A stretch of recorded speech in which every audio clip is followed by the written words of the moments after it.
Cedeno, and they're going to walk Cedeno. The go-ahead run is at second. They're going to walk Cedeno, and they're going to take their chances with Pendleton, who is a switch hitter.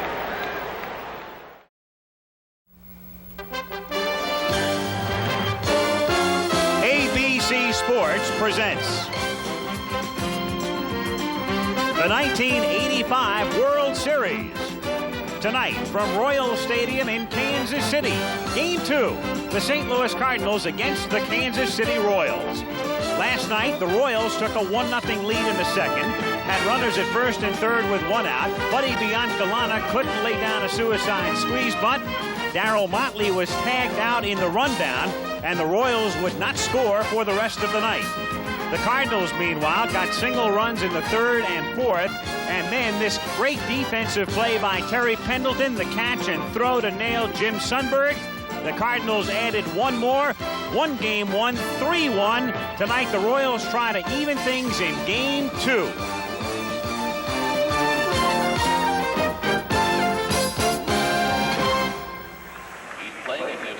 A panoramic shot of gorgeous Royal Stadium filled to capacity in Kansas City for Game 2 of the World Series. Again, the sun did not come out today. Very gray and overcast, but once again dry and no threat of rain. Welcome to Game 2, everyone. I'm Al Michaels. The St. Louis Cardinals trying to go up 2 games to nothing. Kansas City trying to even the series. And what about the Cardinals and how quickly the fates and fortunes in this game can change? They were down 2-0 to the Dodgers, then reeled off 4 consecutive wins to take the pennant and a victory last night. And the Cardinals come in tonight with a 5-game winning streak. Let me turn now to our pregame analyst, Reggie Jackson. And not only have the Cardinals won 5 straight, Reggie, they have done it without one of their big guns in Vince Coleman. Well, what that's proved gone to show. Showed the Kansas City Royals that this team can play baseball. They've got it all. You're talking about their bench, Al. Without Vince Coleman, they've proved that they can play the entire game. They showed us good pitching last night. They showed us some timely hitting, and they showed us some outstanding defense. Let's get back to that bench, and you say they don't have a man named Vince Coleman with 110 stolen bases. Tito Landrum has filled in and hit a cool .438. You talk about the rest of the bench, and let's look what Cesar Cedeno and Andy Van Slyke did. Cesar Cedeno drove in the winning run, and Andy Van Slyke, for defensive measures, went in and made a real nice catch off the bat of George Brett. Kansas City's having problems right now scoring runs. That's no secret, Al. You take George Brett, Willie Wilson, and Lonnie Smith away from that lineup, and they have a combined batting average of the rest of the 5 players of .233. How important is it for Kansas City to win tonight's game? Well, they've got to get runs from that bench if they're going to do anything, Al. They've got to get some base hits from those players that are sitting on that bench, and what they have to do is get a real good pitching performance from a man named Charlie Leibrandt. They don't win the ball game tonight. It's 2-0, and no one has lost the first 2 games at home and then come back and won the World Series. It doesn't look good on paper for the Kansas City Royals, but one thing they have in their favor, you don't play any games on paper. Well, we'll see if they can even it up. Just off my shoulder is Interstate 70. This, of course, is known as the I-70 World Series, the All-Missouri World Series. And on that subject, let's join Ray Gandolf. They call this the Interstate 70 Series. But other than being the Missouri terminals of I-70 and being in the World Series, the cities and the teams don't have all that much in common. Everything's up to date in Kansas City. Kansas City has come a long way from a brawling frontier cowtown, still up to date in 1985. But steak and ribs remain the dietary staples, and its heroes have always been meat and potatoes guys like Jesse James, Harry Truman, and George Brett. Meet me in St. Louis, meet me at the fair. In St. Louis, you're still more likely to hear a waltz than a square dance.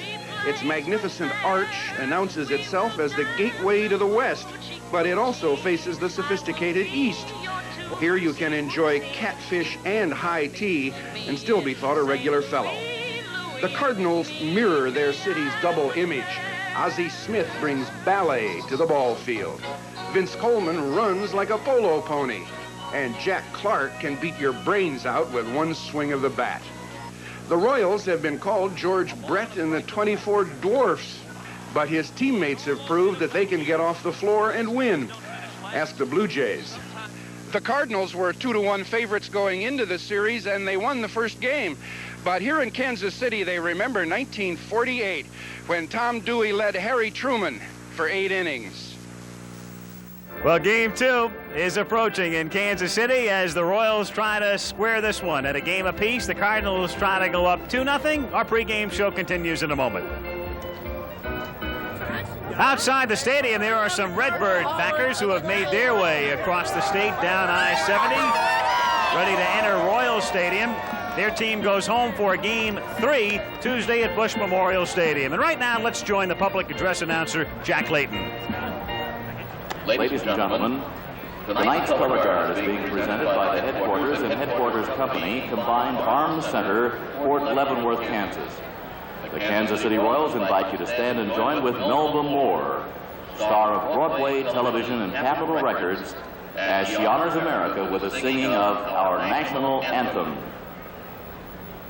Oh, say, can you see by the dawn's early light what so proudly we hailed at the twilight's last gleaming, whose broad stripes and bright stars through the perilous fight o'er the ramparts we watched were so gallantly streaming, and the rockets' red glare, the bombs bursting in air, gave proof through the night that our flag was still there. Oh, say does that star-spangled banner yet wave o'er the land of the free?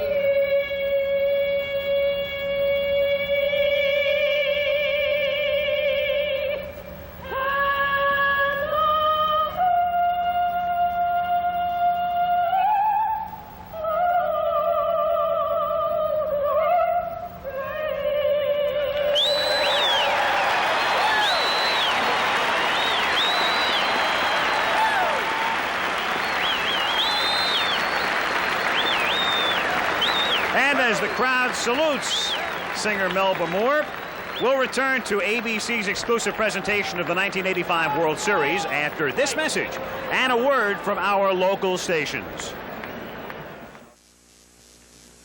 The following message is furnished by Major League Baseball. 1985 has been a record-breaking year for me and for the whole family of baseball. Like any family, we've had some problems, and we're working hard to solve them. But there have been some great performances, too.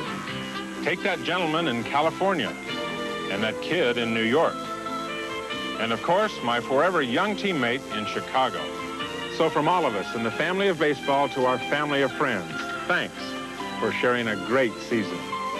Major League Baseball, a family tradition. Share it all. Welcome back to Game 2, everyone. Al Michaels in Kansas City, and an interesting contrast with these two franchises. We talked about the Cardinals last night winning 9 World Championships, second only to the New York Yankees who won 22. And the names are legendary when you go back through the years. Frisch and Hornsby and Dean and Medwick and Musial and names like that.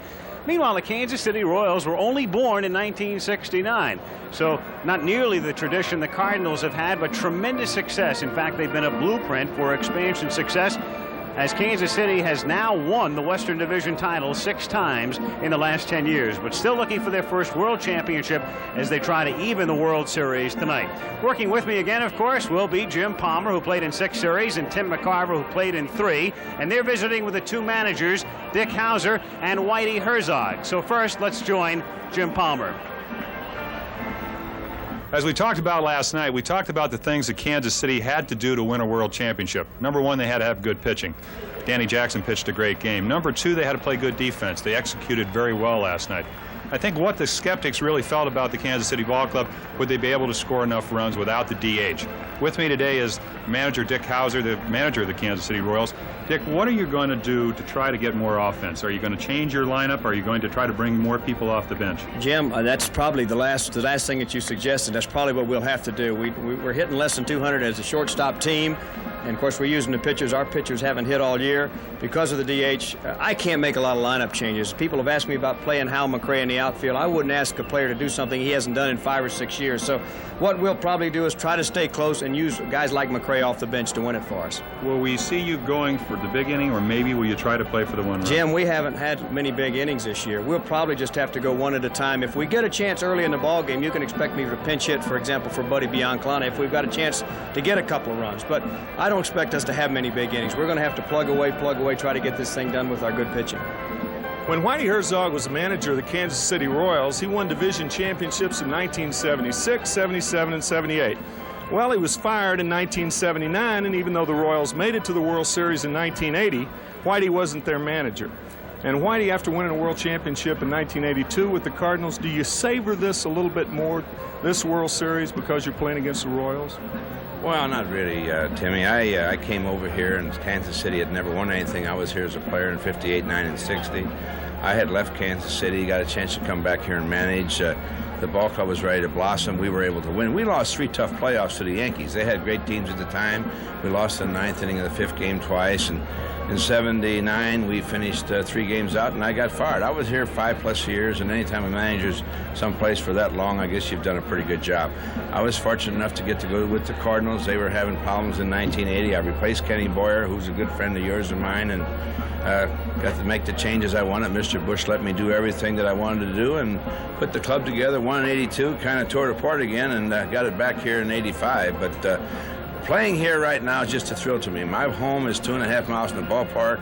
My family's all here. A lot of my friends are here. And it's just a nice place to play baseball. Great stadium and a great city. That's quite an understanding attitude. Did you have that same attitude after you were fired? Oh, yeah. I knew it was going to happen, and the only thing that taught me was don't finish second. Thank you very much, Whitey. Whitey Herzog, manager of the Cardinals. Herzog certainly not finishing second this year. He's trying to finish on top of the baseball world. Festive atmosphere here at Royal Stadium in KC. Once again, here's Jack Layton. Ladies and gentlemen, at this time we would like to direct your attention to the home plate side of the Royals dugout for tonight's ceremonial first pitch. 3 months from this very day, on Monday, January 20th, our nation will celebrate the birthday of Dr. Martin Luther King Jr. with a federal holiday, the first national legal observance of his birth. In honor of that event, the ceremonial first pitch will be thrown tonight by Mrs. Coretta Scott King, chairperson of the Martin Luther King Jr. Federal Holiday Commission. It is baseball and Mrs. King's hope that this first ball will serve as a reminder to all Americans to join in the observance of Dr. King's memory and the dreams for which he lived and died. Mrs. King, whenever you're ready, we await your first pitch. Thank you, Mrs. King. We are honored to have you with us tonight. So the pregame pageantry is over, and we are ready for the start of play. Game 2 of the 1985 World Series coming right up. Let's have a look now at the Cardinal lineup tonight. Once again, they begin with the league batting champion, Willie McGee, who hit .353. Then comes the Wizard, Ozzie Smith, the shortstop. Batting third, the switch-hitting second baseman, Tom Herr. The playoff hero, Jack Clark, at first base, bats cleanup. Then Tito Landrum again gets the start in left field, and Cesar Cedeno will be in right. Hitting seventh, the switch-hitting third baseman, Terry Pendleton. Darryl Porter is once more back of the plate, and the pitcher is Danny Cox. Taking a look at Kansas City defensively, and they did not commit an error last night. Steve Balboni is the first baseman, and then Frank White, who won a succession of gold gloves a few years back, is the second baseman. Shortstop again, Buddy Biancalana, a key figure in last night's game with the missed suicide squeeze, and the third baseman is George Brett. who charged in and made a nice play last night, and in the playoffs showed you what he can do with the glove. Lonnie Smith in left field. The center fielder is Willie Wilson with a lot of room to patrol here. It's 4-10 to straightaway center. And in right field, in the platoon situation, Pat Sheridan. Darrell Motley started last night's game. Sheridan got in the 9th inning as a pinch hitter and doubled. Back of the plate, Jim Sundberg, who won his share of Gold Gloves while a Texas Ranger. And the pitcher is Charlie Leibrandt. A good mark of 17-9, 2.69, and a very key figure, Jim Palmer, in Game 7 when, because of the injury to Brett Saberhagen, he had to come out of the bullpen and wound up as the winning pitcher.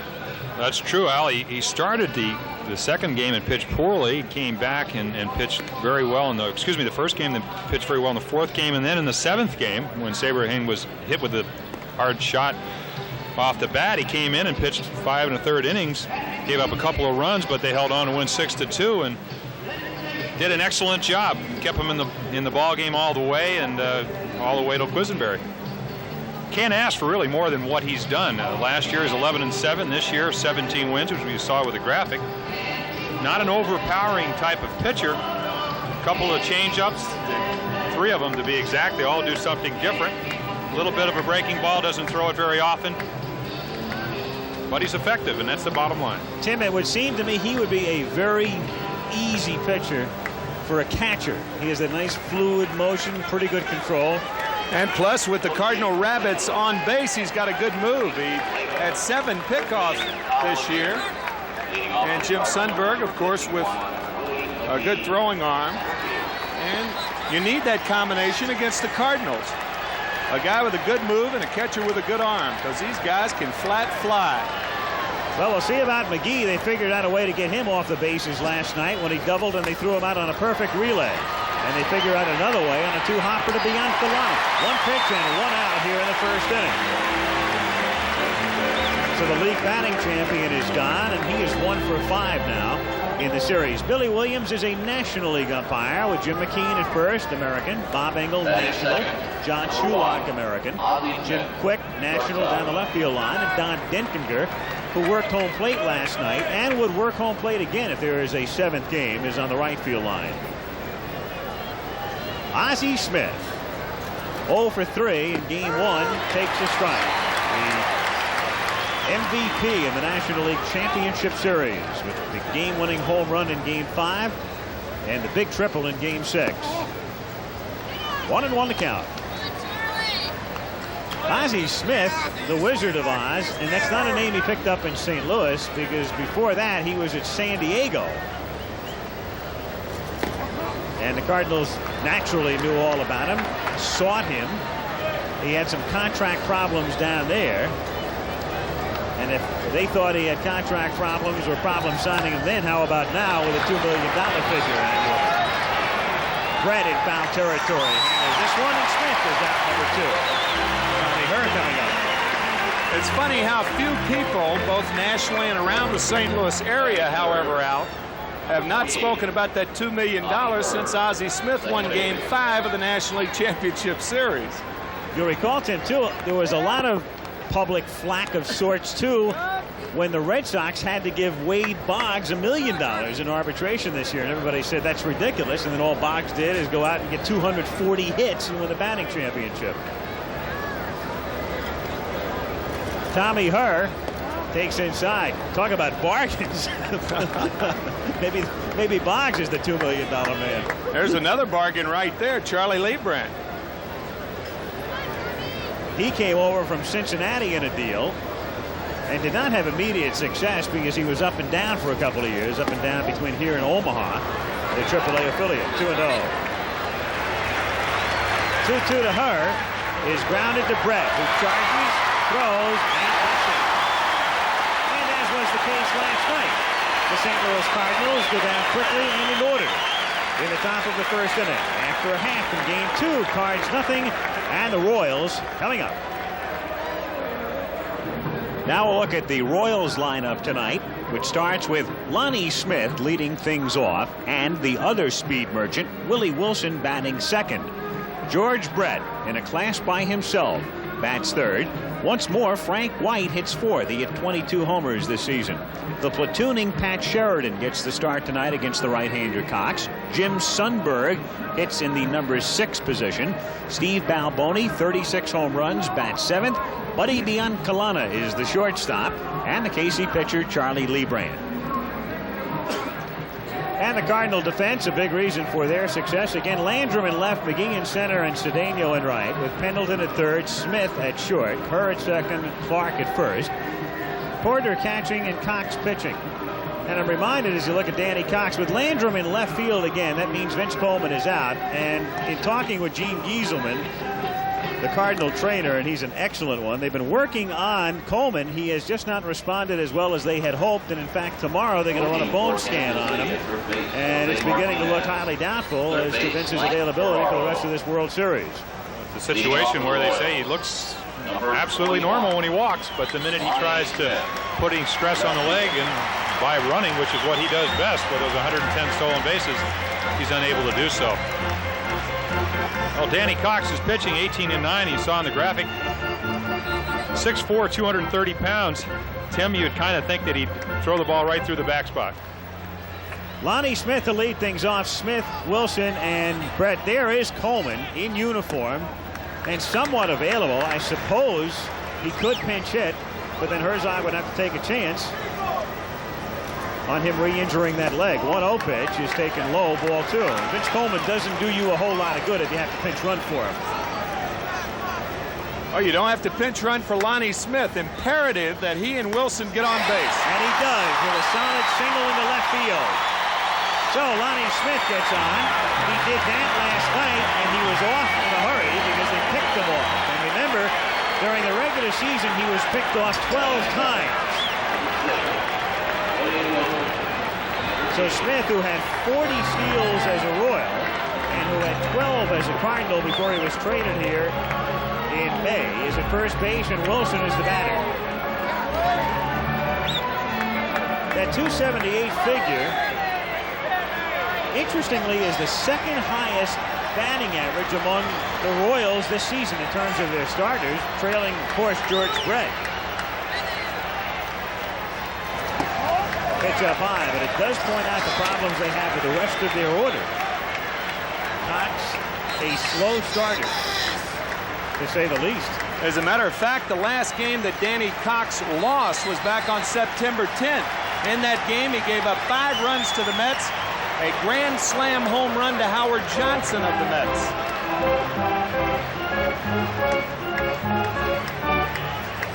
Wilson, switch hitter. And Pendleton has to play shallow at third. Not only the speed at first do you have to worry about, but also, as you can see, Terry and where he is, but a very quick man at the plate. Well, Wilson doesn't like to bunt, but as a third baseman, you have to respect his ability to do that. Whereas right now, you'd like to set up that first and third situation. Hit the ball into right field. And he squibs it, backhanded by her. He goes to Smith to first for a double play. And you do not see too many double plays grounded into by Willie Wilson. Certainly very few with a transfer. Watch this play by Tommy Herr. Wilson is jammed, a little short hop. And watch the smooth transition Ozzie Smith makes with his feet. They have Wilson by a stride and a half at first base. So 2 down in the first inning, and Brett is the batter.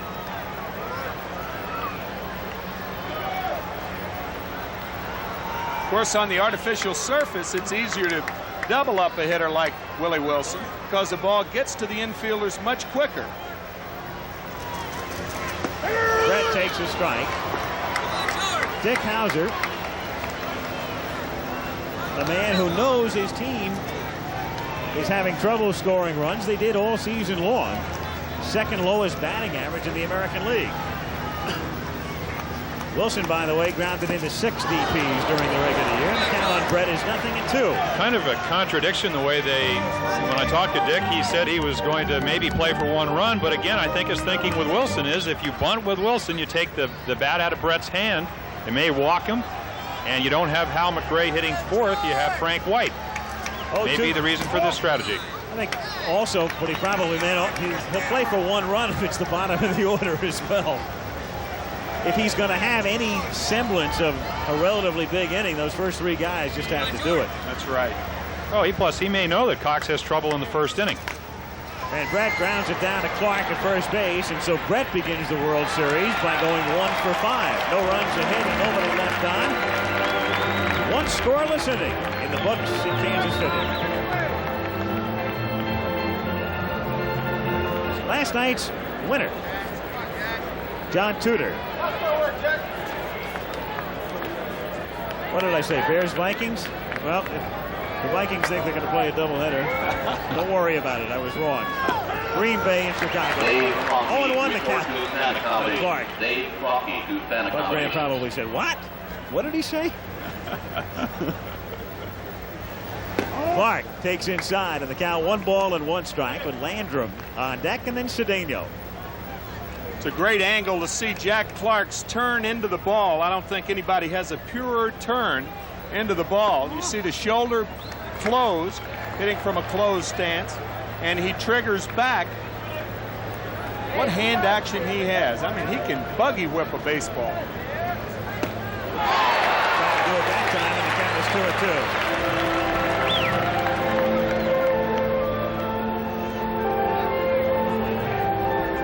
On deck, Tito Landrum, who has been Coleman's replacement, and what a great job he has done.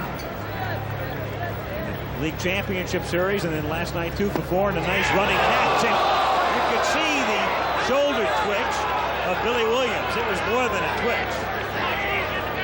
Pitch just below the knees. Borderline pitch, a little bit low, and Billy starts to call him out, but thinks a little bit better. And you can't say Sundberg didn't give him a good shot. He stayed down on the pitch. So Billy had a good shot at it. Clark reaching out to protect the plate and fouling it away, so the count stays 3 balls and 2 strikes on Jack.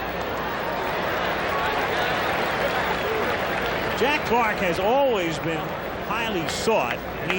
He's one of those fellas who came up very heralded, was the best player, as we said last night, on a poor club, a succession of poor teams, and was always the subject of trade rumors. Nary a year went by without somebody talking about Jack Clark. So, on the way, Tito Landrum is the batter, and I had a chance to visit with him earlier.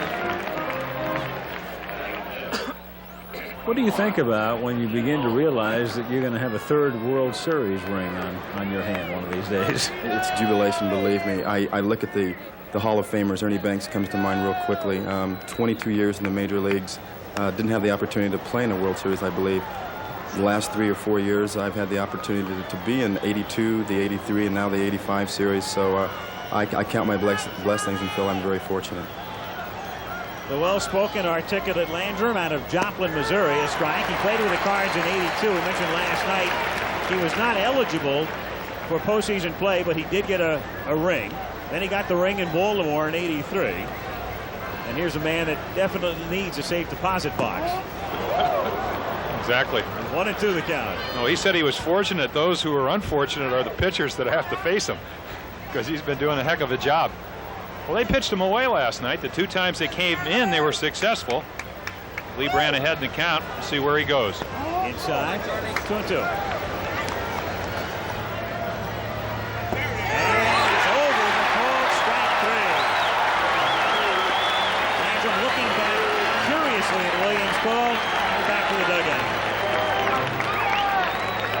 Well, again, most likely just looking for the ball, because he's shown him 2 pitches. Takes a pitch right at the knees. Now Cesar Cedeno playing in his first World Series. 3 for 9 in his career against Leibrandt. 1 for 3 last night. Picked up in late August, just prior to the deadline to be eligible for postseason play. And did he do a job down the stretch? 0-1. You know, in the early 70s, when you thought about raw talent, there were really 2 unbelievably talented players in the National League in Cedeno and Bobby Bonds. Those were the 2 for whom superstardom were predicted. each, I guess, has come up a little short of expectations, but then again, they had that burden of here they are, and watch them play. And Cedeno hits a ground ball to the left side where Biancalana comes up with it and throws him out. And as was the case last night, the first 6 Cardinals go down and there's no score in the middle of the 7th. Gorgeous shot from a camera that I would assume is mounted atop the scoreboard here in Kansas City. Look around this beautiful facility. It's actually in the lights in center field. The director, Chet Forty, actually climbed up there to place that camera in position last Thursday. Then there's Lowenhold, the ladder. No score in the bottom of the 2nd inning. Frank White with 22 home runs this season, a career high. Again in the cleanup spot tonight. And he bunts. Good bunt. Cox off balance throw. Won't get it. I suppose if anything typifies this Kansas City lineup and attack, it's that your cleanup man bunts. Well, when you're not scoring a lot of runs, but you're playing well, you could try to get something started. Nice effort by Cox, but Frank takes everybody by surprise. I think one big reason that White beat that ball out was Cox's last step. When he threw the ball, he stepped toward first base. His momentum carried him over there, and then he had to regather that momentum to go back toward third, and the throw way. White had to play beat easily. 2-1 the count. I wouldn't be a bit surprised that Dick Hauser wouldn't send Frank White in a situation like this, an ideal hit and run situation. You can't play a passive offense if you don't have a lot of long ball punch. Pat Sheridan with 3 home runs, 2 in the playoffs, however, 3 for the season.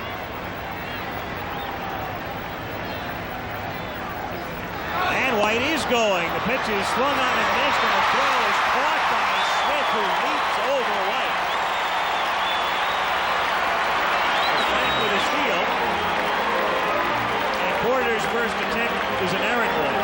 You're in a situation right there where the catcher's not going to pitch out. He did not have a good pitch to handle. It was a slider, and Frank White's in there easily. The reason the 2-0 count is not as good a count to run on, you want to give your hitter one shot at popping the ball hard, an extra base hit or a long ball. But 2-1, the situation is reversed, and Frank White's at second. And Ozzie Smith had to do an Edwin Moses to save an error. 2-2 pitch is cold, strike 3 at the outside corner. So 1 out. Jim Sundberg comes up. So many years at Texas, so many last place finishes. I asked him if he ever thought he'd make it to the World Series. Well, I thought about that. I know that there were a lot of players, good players, that have never made it. And when I went to Milwaukee last year, I felt that I was going with a club that had a real good shot of making it because they'd done it just a couple years earlier. And then the injuries set in, and we just didn't gel. When I was traded to Kansas City last winter, I felt, hey, here's a club that had won their division the year before, but you just never know. And as time went on and the second half came about, we began to gel and play ball, and it became a reality. So Sundberg finally makes it to postseason and had a big hit the other night. And White is going to third. Sundberg on a check swing fouls it away. Trying to hold up with Frank going. And White, knowing he had a good jump and knowing he had third base, will have to go back.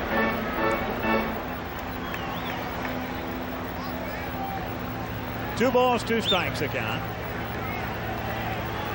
And down he goes. So Sheridan and Sundberg have both struck out. White is still at second, and now it's Alboni. Well, Danny Cox, if you ask the scouts, they said, what's his best pitch? It's a slider, and there you saw one right on the outside corner.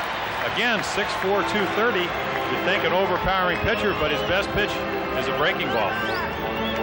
Now the Royals with this other problem, too. Here's their big RBI guy, the guy who can hit one out and make it 2-0, but he's also the guy who precedes Biancalana, and with first base open, you can't imagine he's going to get anything very good to look at. Especially since Biancalana's batting left-handed from the right side. He started from the right side as a right-handed hitter last night. He bats .269 as a right-hander. but under 180 as a left-hander.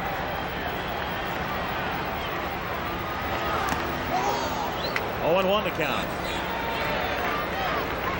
That's a strike. And the count is 0-2. A dandy slider. Yes, he does. That 2-2 slider to Sundberg and that 0-1 slider to Balboni. Not too many right-handers going to hit that pitch. Now he can toy with him for a couple of pitches. That slider low and away. Now they're going to, yep. Off the plate, the count is 1-2. You saw Porter, he'll trick you a lot of times. That's what he's trying to do. He gets up on the left ball of his foot, of his left foot, and moves inside, and then at the last minute he moves outside. You don't want to set up too early if you're a catcher, because you got a lot of peekers in the big leagues. They peek back there. Cox peeking in for the sign. Porter moves to the outside, and down goes Balboni, who accomplished that little feat 166 times during the regular season. Cox strikes the side out, and after 2, nothing. Stan Musial, the man who not only played with the Cards, but has been an executive at the statue outside Bush Memorial Stadium, Mr. St. Louis. Pendleton takes a strike. 0-1 on Terry at 240. He's a switch hitter. He hit 229 this way and 244 when you spun him around. Again, that goes back to maybe why left-handers are more successful. Cardinals ate up right-handed pitching, but with the exception of Ozzie Smith, all their switch hitters hit better from the other side, the left-hand side. Hit in the air to right, and that's trouble, and in for a base hit. And so Pendleton is aboard, and that was the case last night when he became their first base runner by walking in the third and eventually scoring. Little nubber to right, and this ball well in on the hands of Pendleton. Kind of jammed himself. He actually hit it a little above the trademark. It's when a hitter drags his hands through the strike zone, and thereby the bat head trails, and usually you get a hit like that. Almost by design, that one, wasn't it? Double play. So Porter is the batter. Darrell, who's been in the big league since '72, takes a strike, and the count is 0-1. Darrell Porter in 1982 as a Cardinal was not only the MVP in the league championship series against Atlanta, but in the World Series as well. Another strike, and the count is 0-2. He started his career with Milwaukee, then to Kansas City with Herzog, and then over to St. Louis, where Whitey got him back. And down goes Porter.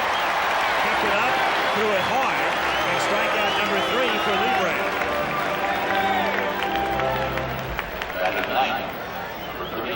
I guess Balboni is glad that he cuts down that stride, and Darrell Porter is sorry he cuts down on the stride. You can see he doesn't have the high kick, and Darrell Porter up under the high fastball, and that's the 3rd strikeout for Charlie Leibrandt. Danny Cox had a dozen hits this year, a 152 batting average and 6 RBIs. And Brett ready to charge in from third, with Balboni holding at first base and Leibrandt going over there. Can't bunt, and it's a strike, and the count is 0-1. No balls, 2 strikes to count. And he bunts and fouls it at the plate.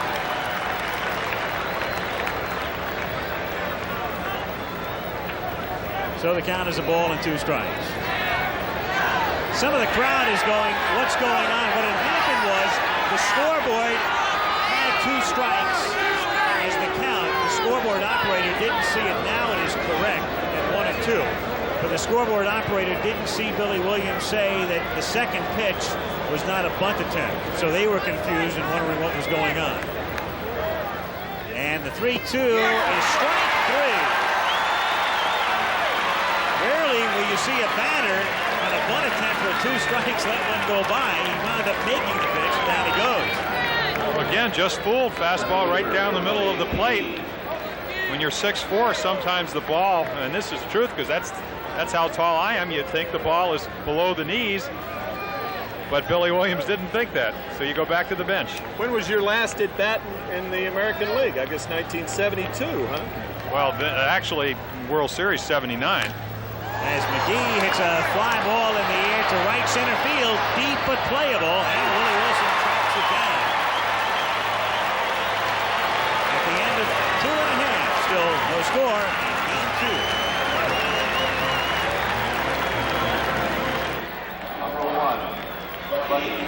Going to the bottom of the 3rd inning in a scoreless game in game 2. Al Michaels with Jim Palmer and Tim McCarver with Buddy Biancalana to lead things off for Kansas City.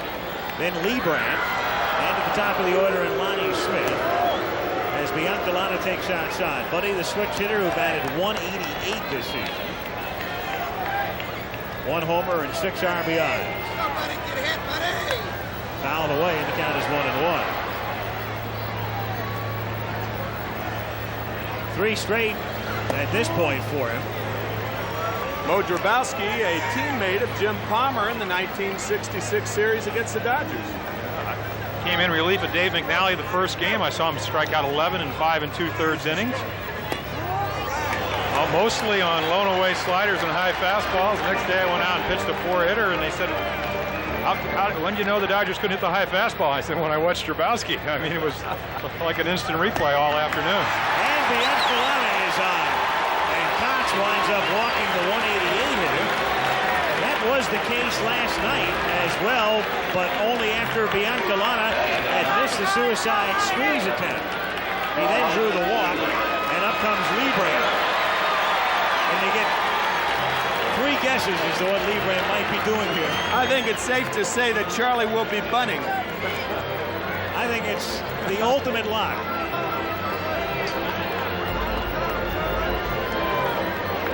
On the rug, if you're a third baseman, you can really cheat in and take a shot at the runner at second base. And he bunts, but too sharply, and Cox goes to Smith, and he goes back to her, and it's a 1-6-4 double play. And it's the second DP pulled off by the Cardinals.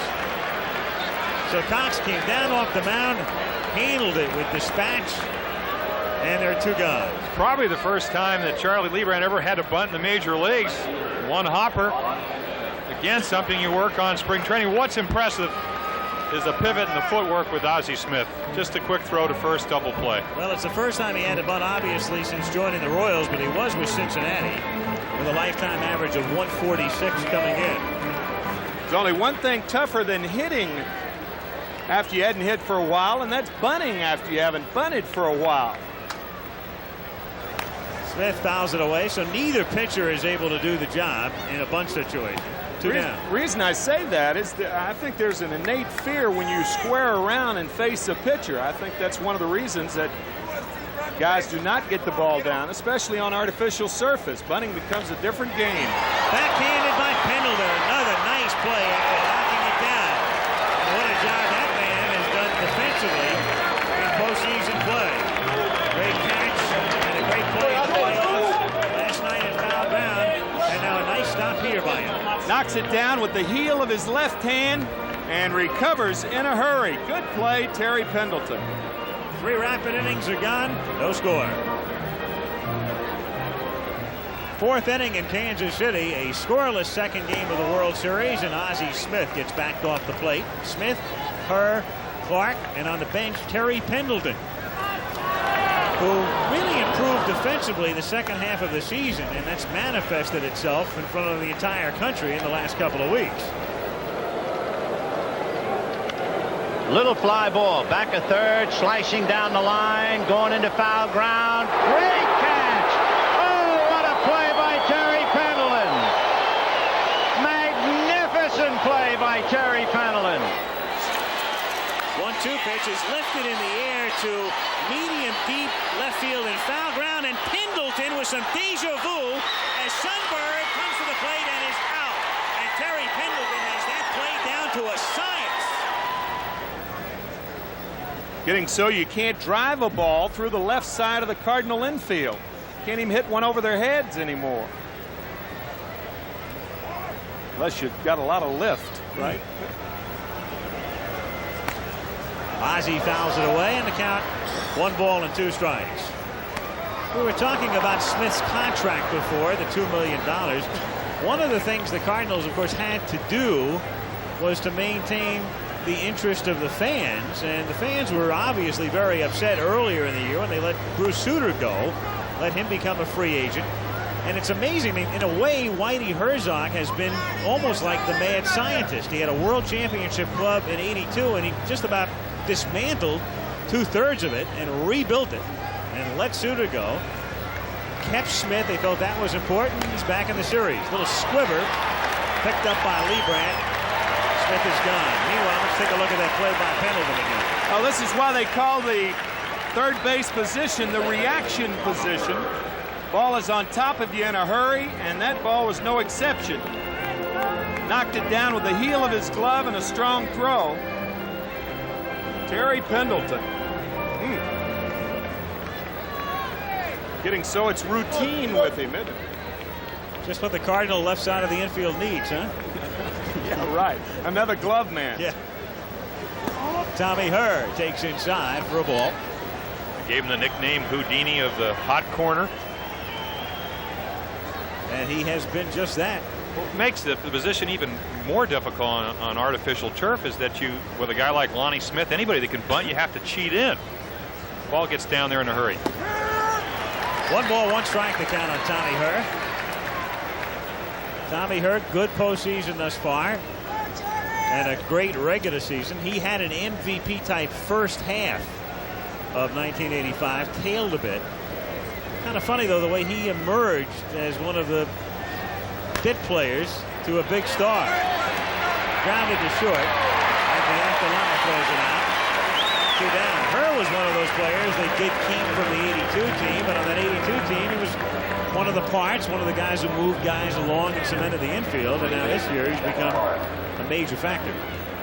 Always had the knee problems. Again, we talked last night about the 3 knee surgeries he's had. When you're healthy, it's a lot easier to play the game. Jack Clark, the batter. Clark, speaking of health, still takes treatment for his rib injury. Spent some time on the disabled list. Last year, Clark went down himself with a knee injury after getting off to the best start of his career with the Giants. 1-1. He's down on the field early, and Buck Martinez, who catches for Toronto, of course, had dislocated ankle, broken leg in the middle of the season, said, I asked what kind of pitcher. He said he doesn't like to throw strikes, yet he's a control pitcher. And I think what he meant was that he likes to get ahead of you and then throw the ball a little bit off the plate, just off the edge, and have you swing at pitches that are out of the strike zone. That's what Jim Blonborg used to do, and in the '67 series, he said he was going to do it against the Cardinals lineup and went out and did it. Fastball away. 2-2. Brett Saberhagen, he's had that right hand check with the glove on right now, and kind of indicating to us not only is he ready to pitch, he's ready to bat. He'll be the starting pitcher in Game 3 in St. Louis against Andujar. Change is just low, and it had Clark leaning over.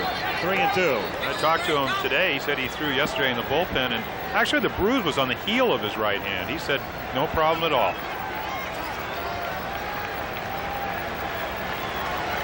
3-2 to Clark is outside.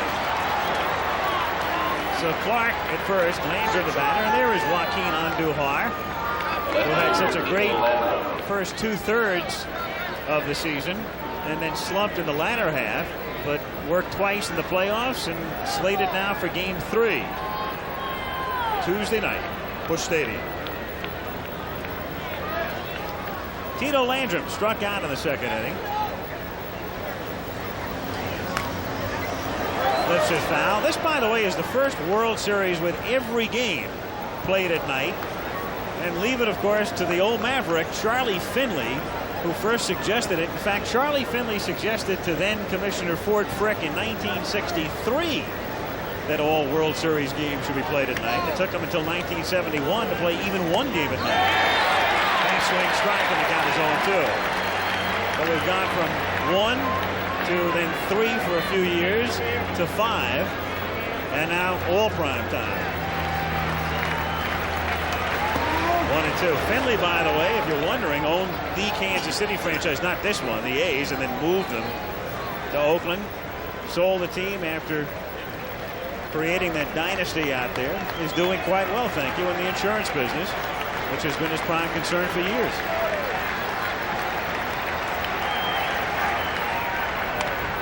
Funny though, Timmy, to think about it, how everybody used to think Finley was a lunatic. And a lot of what he suggested has come true, come about. Well, he did own the sheep that grazed in right field also in the old Kansas City ballpark. 1-2 the count. Charlie O, the mule. They had the little rabbit that came up out of the ground to give you the balls. It comes up. Remember that? And what can you say about a man who knew how to get more publicity than Reggie Jackson? Why is Reggie falling off the stool in the booth here? 1-2 pitch is lined to right field, and that's a base hit. And Clark is on his way to third and in there with runners at the corners. So all of a sudden, with 2 out, Clark a walk, Landrum a single, his third hit of the series, and Cedeno. Well, a good piece of hitting by Landrum because he was protecting away, protecting the outside part of the plate. And that makes you vulnerable inside. The ball off the plate, as Jim Palmer said, when he gets ahead, he likes to throw those balls a couple of inches off the plate, and a good piece of hitting by Landrum. It's interesting, though, when you get into a World Series, you have to rely on the scouting reports. The 3 hits he has gotten in the series have all been away, and every time they go in, he makes an out. So I think maybe they better change the way they pitch Landrum. Cedeno standing well away from the plate, had to reach for that one. The count is 0-1. If you see where Cesar is standing, he's doing you a favor if you want to work the outside corner, which Leibrandt did there.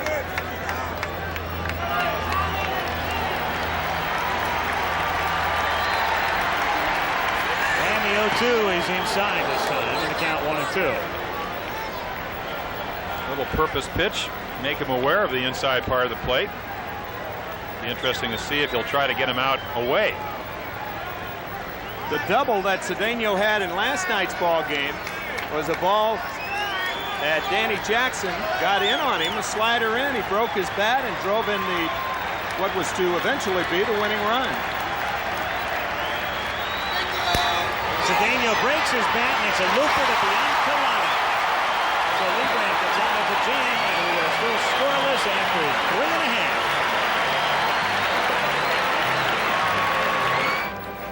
Tommy O'Connell manning the camera there, and here we are as we get set for the bottom of the 4th inning. By the way, I want to point one thing out.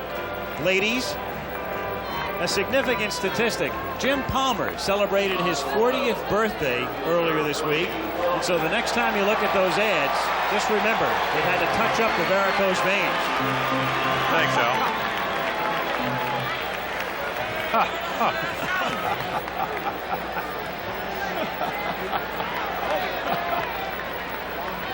You talk about anonymity, Tim. They had our names reversed on that super. But everybody knows Palmer, not necessarily fully clothed. What was your line since he turned 40? That's right. No more jockey. It's on to Geritol now. Do I talk about your diminutive stature? Now listen. Come on. We'll talk about tennis in a minute. Grounded into right field for a base hit.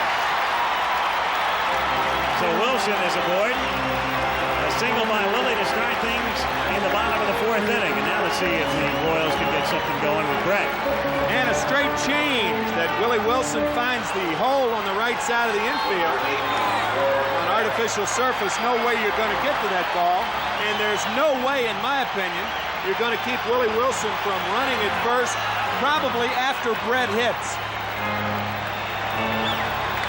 George Brett at the plate. Royals have had their chances. They've had the leadoff man on each time. But 2 double plays have squelched 2 would-be threats. And then White was left stranded when the side struck out in the 2nd. Strike to Brett, 0-1.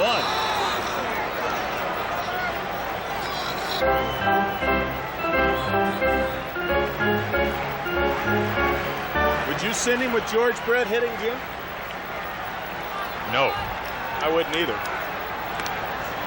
It's a good situation to have when, from a pitcher. It prevents a lot of problems because it leaves the first base hole into right field open. If you do get Brett out, then you have a guy on first that can steal. But if you're manager Dick Hauser, you don't want to take the bat out of Brett's hand. And you're talking 2 runs here the way he's swinging. He had 2 home run swings last night. And you got to remember, Bobby Cox walked George Brett with runners at first and third and nobody out. And a scoreless tie ball game in the 7th inning. And it almost cost him the game because McRae drew that bases loaded walk, and Cox afterwards said that could have been the dumbest decision I ever made. It wasn't, though. He's got 3 in the 9th to win. Right. Well, you can do those kind of things when you have a Dave Steve on the mound. That's another way of looking at it. And there goes Wilson. Gets a good jump, and Brett hits it down the line in right field and into the corner. Wilson had hesitated, but still has time to round third and come in to score on a double. 1-0.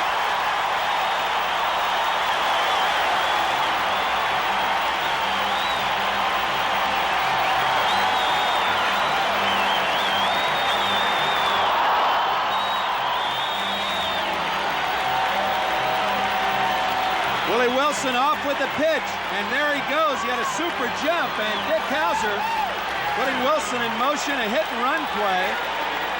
George Brett driving in his first run of the season, and there goes Willie. And now he hesitates, line drive. Now when he hits second, he turns on that afterburner and scores easily. Royals up 1-0. And as was the case last night, Kansas City draws first blood. Last night they scored in the second. Now White is the batter. He singled in the 2nd inning. And this crowd has really come to life. And White is up there to bunt and takes low, ball 1. 1-0. Of course, what he's thinking, excuse me, Ali, what he's thinking, even though he's hitting 4th, nobody out, you want to get the runner of George Brett to 3rd base. And Frank, as we said last night, has hit everywhere in the lineup. Can hit the ball the other way. On the other hand, hate to see him give himself up with a bunt, especially if you can drive the ball the other way like he can do. Up there to swing away, and it's saved by Porter, and the count is 2-0. Last night we talked about the fact with Brett at second base that White has hit in all 9 spots in the order, Jim, during his career. Can you think of another modern-day player who has done that? No, I can't. Your time is up. You would have won a trip to Hawaii if you had the answer, and he's sitting right next to you. Do you know that Tim McCarver hit in all 9 spots? That's right. As a catcher? That's right. What manager had you leading off? Johnny Keane back in 1963. Hit foul, and the count is 2-1. Keane had you leading off. What was he thinking about? You hit 9th in the American League. That's right. Hit 7th and 8th a lot, too. Hit 4th leading off, or hit 4th at the beginning of the 1966 season. I don't really know whether that's good or bad. I think it's more bad than good. That's your name in the record book. I know you can't run because I walked up the hill the other night with you. But what was he thinking about when you let off? Just your on-base percentage? Or? Blazing speed, pal. That tag, that's the worst tag in the world for a catcher. Runs fast for a catcher. 3-1 pitch. There's a liner, and that's into the gap for a base hit. Brett around third. He comes in to score. White's going for second, and he's in there.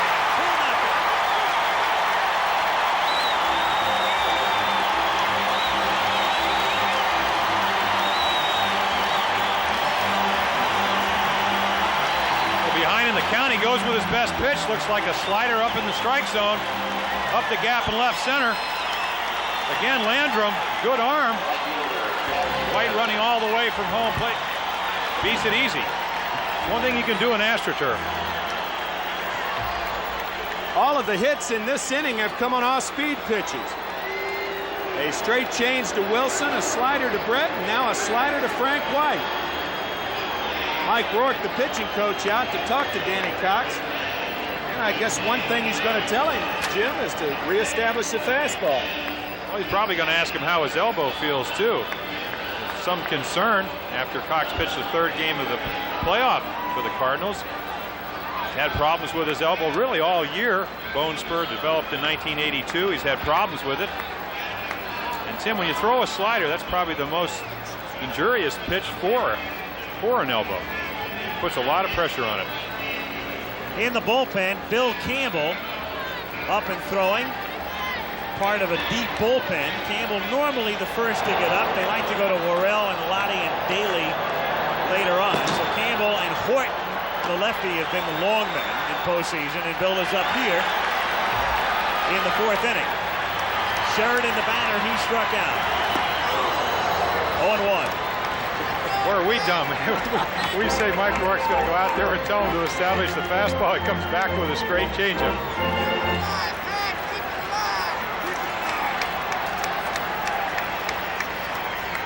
0-1 pitch is grounded to the right side, and it's Jack Clark fielding. He gets the out, and White goes to third.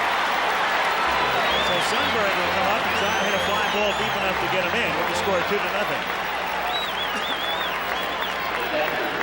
Sundberg struck out in the 2nd inning. Royals 2, Cards nothing in game 2.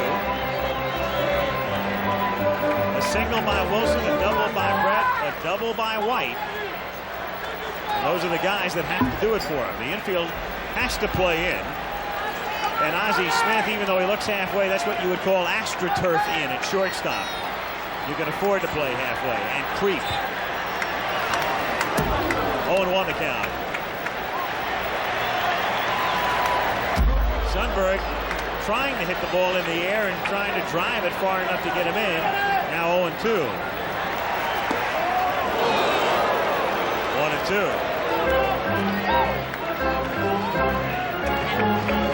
0-2 slider right here. That's tough to take. Sundberg does take it. And it's just a little high. And he strikes out swinging. Big out for Cox. Infield can go back now, and Balboni is the batter. 4 strikeouts for the Cardinal right-hander.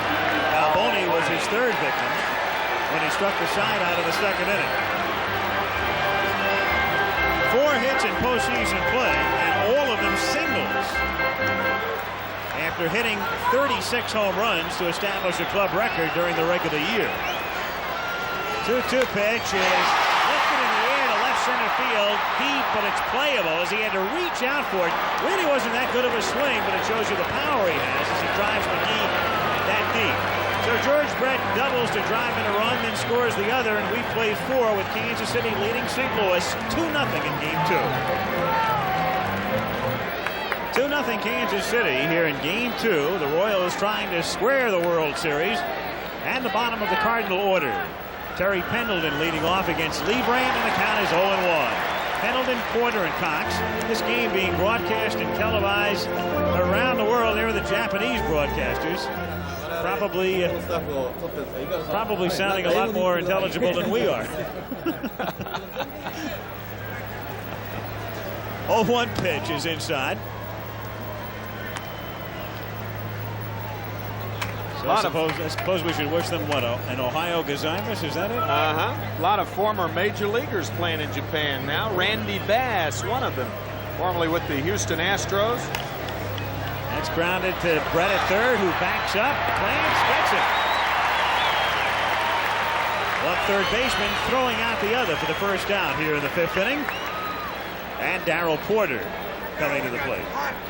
The reason I mentioned Randy Bass playing in Japan, he just broke, or actually he didn't break O's record. He holds the record of 54 home runs in a season, but Randy Bass just hit his 52nd last week. 52 home runs in 1 year. That will get the American clubs re-interested in you, won't it? Yeah, right. 0-1 the count. And it's not unprecedented. Guys have gone over there and come back, a la Terry Woodfield recently, now playing with the Dodgers. Davey Johnson, the manager of the Mets, came back and played two more years in the major leagues. Porter strokes it foul down the line. Count 0-2. The I-70 series. Here we are on the western border of the state, hard by the Missouri River. Tuesday, hard by the Mississippi. about 250 miles to the east. Just outside. 1-2 again, Tuesday, Wednesday, and if necessary, Thursday, Busch Stadium. And all of the games in the World Series, easy to remember, 8 Eastern, 7 Central. 2-2, got him looking on the inside corner. Porter's sort of leaning over the plate, and it got the black on the inside. Strikeout number 5. He's certainly not tired yet. Good fastball. Right on the inside part of the plate. I think Leibrandt shows why it's more important to work both sides of the plate as opposed to up and down. Much more effective pitcher when you work both sides of the plate, and Leibrandt is doing it masterfully here tonight. Outside to Cox, who struck out trying to bunt in the 3rd inning. 1-0.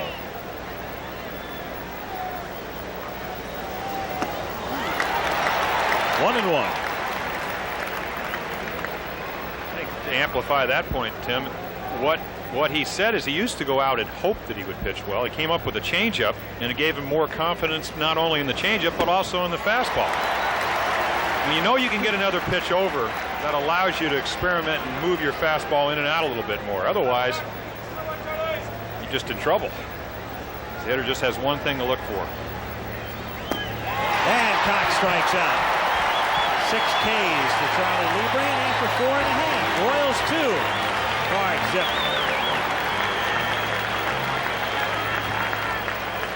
Our trucks, our whole production crew is right down there. That's where Chet Forty calls up and wants to know why everybody does bunt right from those trucks. And as we look out past the parking lot, that was Arrowhead Stadium and into Royal Stadium. So you can see visually just how close these two stadiums are. And this afternoon, the Los Angeles Rams across the parking lot stayed unbeaten. Beat the Chiefs 16-0, and they're 7-0. Buddy Biancalana is the batter. Drew a walk his first time up. Switch hitting shortstop. Hits one toward the middle, but Tommy Herr is there and gets him. Let's get a mid-game comment from Reggie Jackson. What do you think, Reg?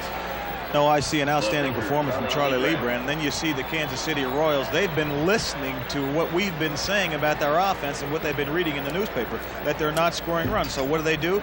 You see Frank White lay down a bunt, a cleanup hitter. Then you see him try to steal a couple of bases. He's only stole 10 all year. And, of course, the same old story again. They realize they've got to win the ball game. They realize they've got to step to the forefront. Mr. George Brett with a big base hit. Now what they want to do, continue to get that good pitching from Charlie and hang on and win this ball game. Leibrandt goes after the first pitch, pops it up in foul territory, and Pendleton makes the catch. So 2 down, and Lonnie Smith will be the hitter. No team, by the way, has won the first 2 games of a World Series on the road since 1972, when the Oakland A's did it at Cincinnati. And then the Reds were able to go out to Oakland and win 2 out of 3 and then square that series in the 6th game, and eventually Oakland won in Game 7, which was the first of their 3 successive World Championships. And that was a series in which 6 of the 7 games were decided by 1 run, and Reggie Jackson had to watch as a spectator because he was injured in the playoffs against Detroit. Swing and a miss, and the count 0-1 on Lonnie Smith, who has singled and grounded out. Pendleton making a nice play. Gene Tennis was the most valuable player of that 1972 World Series against the Reds. And a pretty good series by Joe Rudy as well, defensively. Fouled away, and the count is 0-2. Funny, that series, since we're on that topic, Hal McRae played in that series as a Red, and people forget, but McRae, as a pinch hitter in Game 7, came about 3 feet from hitting a grand slam home run. And I'm one of those people that forgot. Yes. Not McRae, though. That was the first of 3 World Championships in a row for the Oakland A's. In the air to left center field, and it's Landrum backing up. He makes the catch, and that's a quick inning as the Royals go out 1-2-3. Score is 2-0 going to the 6th. Back after this word from our local stations. Al Michaels, Jim Palmer, Tim McCarver with you at the World Series, Game 2. 2-0 Kansas City on top. As they try to square things, teams will travel to the Mound City and resume action on Tuesday night at Busch Stadium. Willie McGee grounded out, flied out, and he is now 1 for 6 in the 2 games.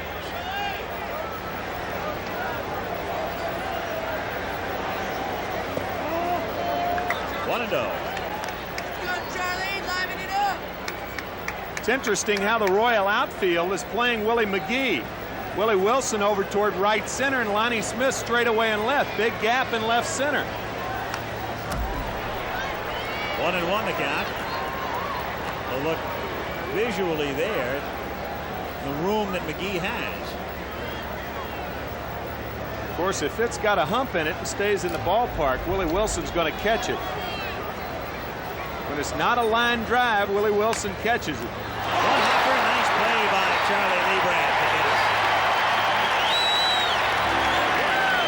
An old cliche about a pitcher helping himself, and a perfect illustration right there. Otherwise, that's an inning beginning base hit. Well, pitcher is the 5th infielder. Helps to be 6'3". Top of the leap. It's going to be a tough play because if it goes over Charlie's head, White's certainly not going to throw him out. Smith at the plate. And the other thing, too, not only a base hit for McGee if Leibrandt doesn't make the play, but oft times that turns into a double because he can steal second. 6 strikeouts tonight for Leibrandt. 7 his high for the season. He did that twice. 1-1. Leibrandt finished very strongly this year. Final 12 starts over the last 2 months. He was 7-3 with an earned run average under 2. 1-2 to count. Of course, one thing that does account for more strikeouts possibly in the National League and even in a World Series game, of course, you get to face the pitcher. Tonight, Danny Cox has batted twice and Leibrandt struck him out both times. In the American League, you don't face the pitcher. To center, Wilson backs up and gets there, and it is Cox makes the catch. 2 down. Leibrandt has now retired 6 in a row. He started the game by retiring 6 in a row, and he had another streak of 5. You mentioned how fast he closed. He was also strong at Royal Stadium here. He was 9-2 and 8-7 on the road.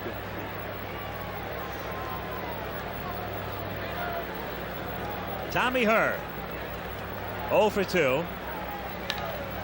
Grounds it, and there's Brett from his knees getting up and throwing him out. And does that bring the crowd to its feet?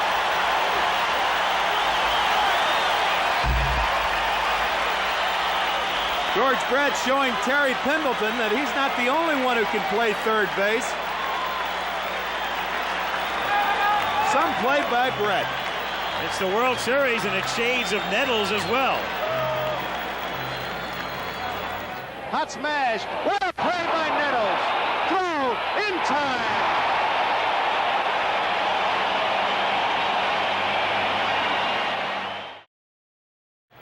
An off-speed pitch by Charlie Leibrandt, and watch the diving catch by Brett. Outstretched glove, and he has the wherewithal to get to his feet and throw out Herr.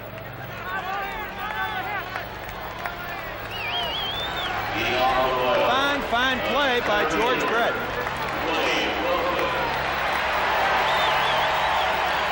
2-0 Kansas City on top as we go to the bottom of the 6th inning with Willie Wilson to lead things off, and then you know Brett, well, he doesn't have to make a play to get a great hand, but the ovation will be slightly larger, I'm sure. And White, 0-1 is the count on Wilson, who is hit into a double play and single to right. Looking in from right field, you can see exactly where he hit the ball the last time. 2-2 the count. I think the most interesting thing that I see about Willie Wilson, here's a guy that won the batting championship. And here's the fastball inside. Again, that's where they're trying to pitch him when they get ahead in the count. But Batting champ in 82, 230 hits in 80. He used to choke up. This year, 278. I asked Lee May, what's the difference? He said he's trying to hit home runs. Grounded to Hurry. He'll have to hurry, and he does not get it. No. And Hurry is arguing with Jim McKean, the first base umpire, and that will also provoke a visit from Whitey Herzog.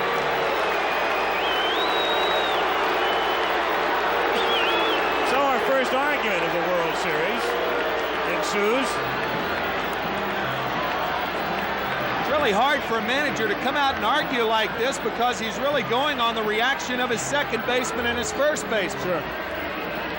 You can't see the play as well from the dugout, but we can see it well from this angle. Strong throw by her. Was he out? I thought it was a good call. I don't know. Hard to tell. Let's see from this angle. Super slow-mo. He was out. I retract that statement. They had him. I thought when I looked at it with the naked eye that he was out. But Wilson has gotten aboard with a leadoff single here in the bottom of the sixth inning, and Brett is the batter. So this is the way the fourth inning began. And before that inning was over, Brett had doubled and so had White. Here's another angle. Looks like the ball is there. Yep.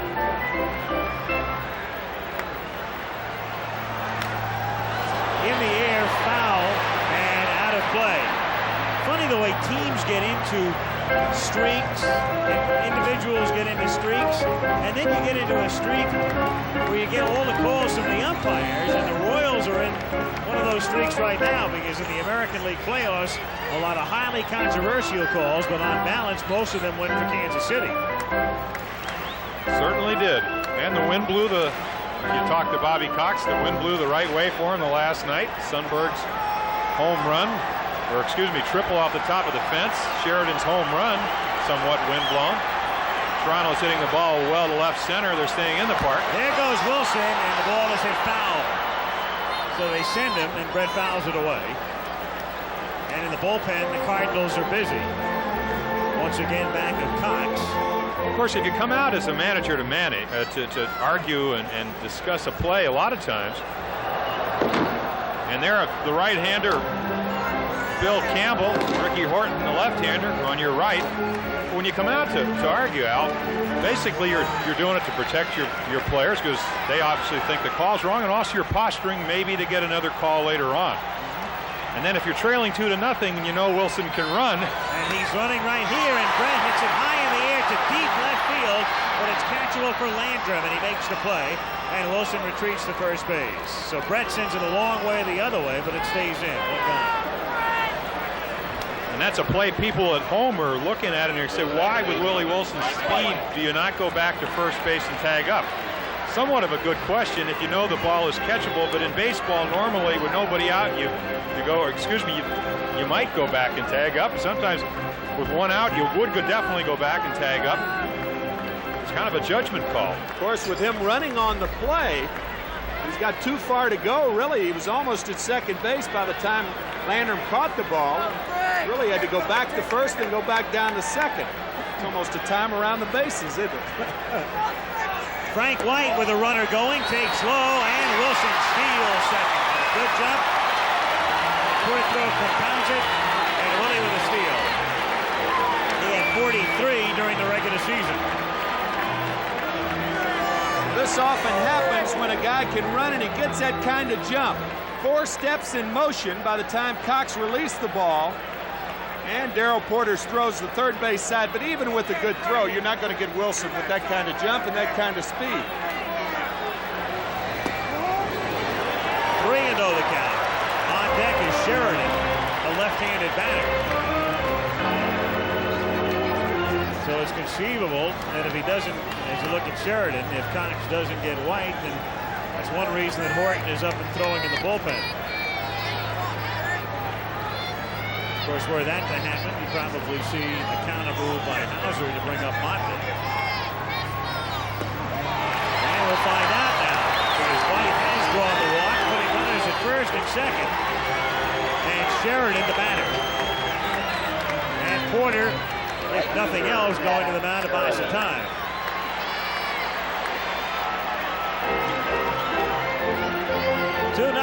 Kansas City with 2 runs in the 4th inning.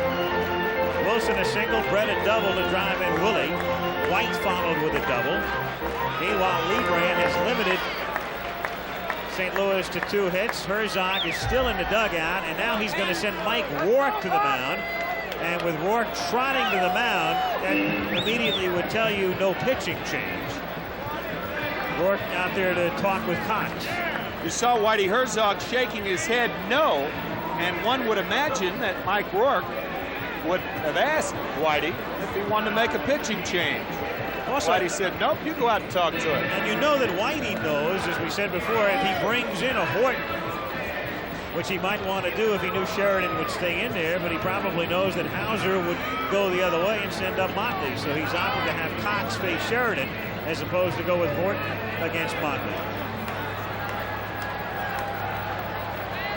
Kind of an unusual situation to send your catcher out, try to build up confidence in your pitcher, and the manager sends you out there to buy time so the guys in the bullpen can warm up. Outside, 1-0. Well, that's the great confidence builder. You go out, start an inning, and they get guys up in the bullpen. That's when you know you're going real well. Just a matter of time. Good changeup. 1-1. Well, again, it goes back. 6'4", 230. You think the hard fastball, he gets in a jam. You think he'll go with his fastball, but he really just has about an average fastball, 85, 86 miles per hour. Took something off that one, turned it over, and the count is 2-1. And now it is 3-1 with Sundberg on deck. Wilson at second and White at first, and Clark goes to the mound with a count 3-1. Talk about an ideal hitting situation for Pat Sheridan. 3-1, not a good running situation for Wilson. You want that hitter to go to Hacken. 3-2, different story. They'll be sending them. And now it is 3-2. And they do not send the runners, and they strike them out on a changeup. So they may have stayed out of what would have been a double play by holding them. Odd decision by Hauser, but it turns out to be the right one. Again, crucial situation. What pitch does he go to? Changeup, 3-2, totally fooled. Way, way, way out in front of that pitch. Sundberg has struck out twice tonight. Cox has struck out 5. He's got Sundberg twice, Sheridan twice, and Balboni once. 1-0.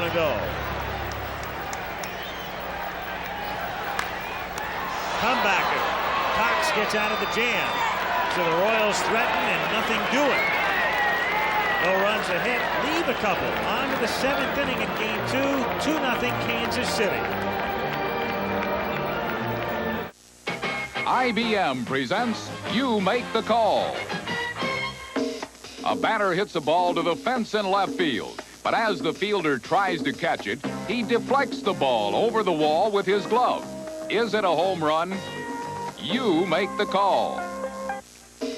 As long as the ball doesn't hit the ground before it goes over the fence, it's a home run, even if the fielder deflected it with his glove. If you said so, then you made the right call. On to the 7th inning.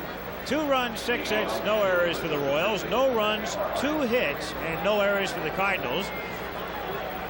Both hits singles for St. Louis. All the scoring in the 4th. When Wilson singled, Brett doubled at home, and White followed with a double to get in Brett. 2-0. To the 7th we go with Jack Clark leading off by popping it up in foul ground. Sundberg may have a play and does. In a row set down by Leibrandt. Here in Royal Stadium, you do not have the problem that you have in most ballparks because you have a lot of room behind home plate. Jim Sundberg, however, did show some white, didn't he? A little snow cone. That ball rolling around the web of the glove, the pocket of the glove. But he caught it handily. Landrum at the plate, fouling it away, and the count is 0-1. The one problem a catcher does have in foul pop-ups, the ball is always coming back to you. And the one thing you don't want to do is run under the ball too much. When the ball comes down, you find yourself backpedaling backwards. You can look right foolish on some of those balls, especially in windy candlestick. 1-1, and it's inside for ball 2. Leibrandt, this is not unusual for Charlie. 10 times this season, he had gone 6 innings at the outset of a game, shutting out the opposition. 2-2 the count. And when you can do that, and you've got a Quisenberry, you're going to pick up a lot of victories. We sure are. Reminds me a lot of Scotty McGregor, where it looks like his intent is to have them hit the ball. Again, we talked about the strikeouts, averages around 4 a game. Doesn't want to strike you out. He wants you to swing the bat, make contact, but make outs. Softly hit to short. Biancalana on the run, throws him out, and they're 2 away. 2 down. Leibrandt, by the way, had 3 shutouts overall this season. And Cedeno is the batter who's grounded out, popped out. Earlier when he came up, Tim, we were talking about the fact that he and Bobby Bonds generally regarded as the men with the most natural ability, and they were so similar as players when they came up in the 70s. They could hit with power, great arms, great speed. And a lot of people still feel, even though both had good careers, they've come up just a little short. Well, of course, Bobby Bonds came up short in his stolen base count for his career.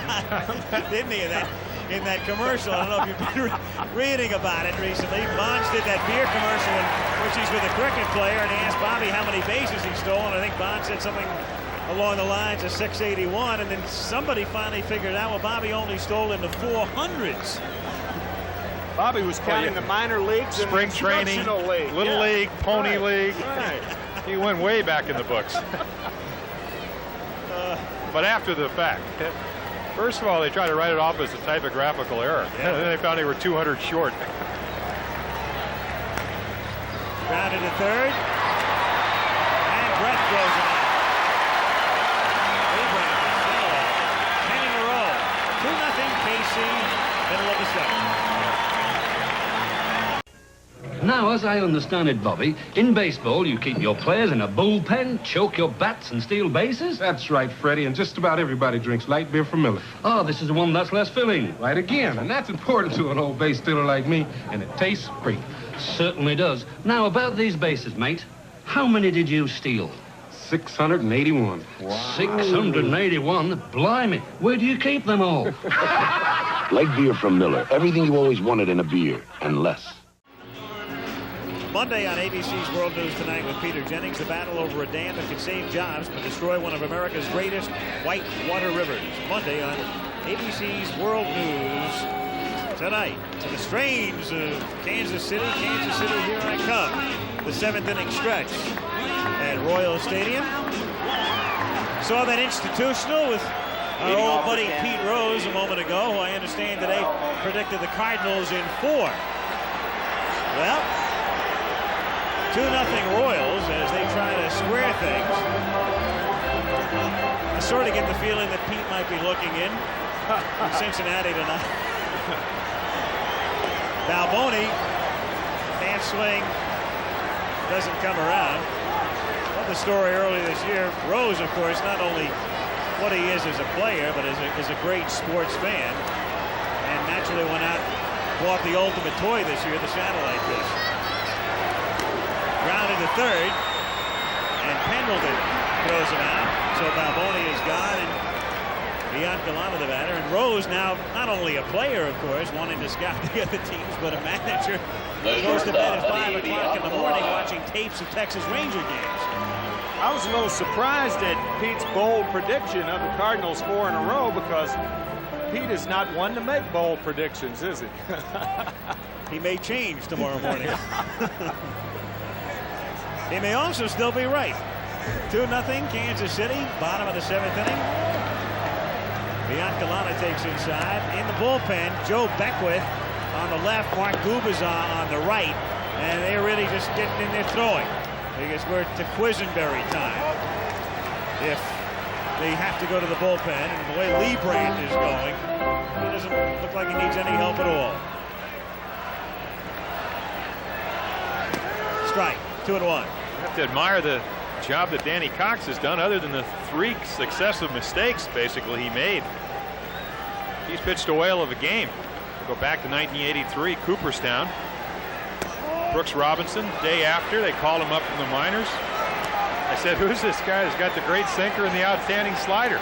Last year, didn't have an impressive year, 9-11, but 18-9, pitched all the big ones for him this year and won them. And Biancalana drew the walk. You saw him hesitate. Buddy, not used to drawing walks.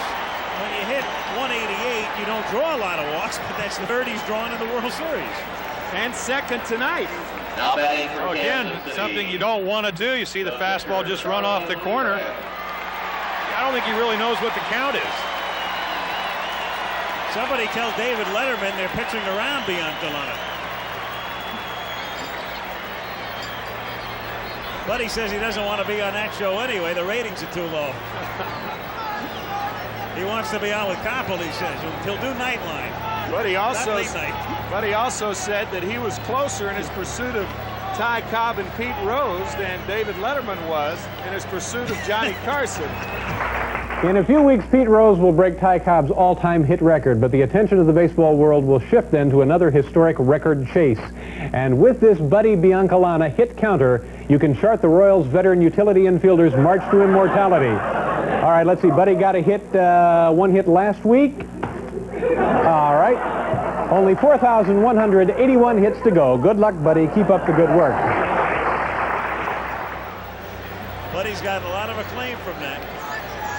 Oh, so you're Biancalana and Forrester. Yeah. Leibrandt takes a strike. Charlie up there to bunt, as was the case the first time he came up, and he bunted into a double play. Then he fouled out swinging away, so he's 0 for 2. Well, he's a fast learner. I mean, you're butting a double play. Maybe you have to let the next one go. Figure a strikeout, at least you'll leave a man on base.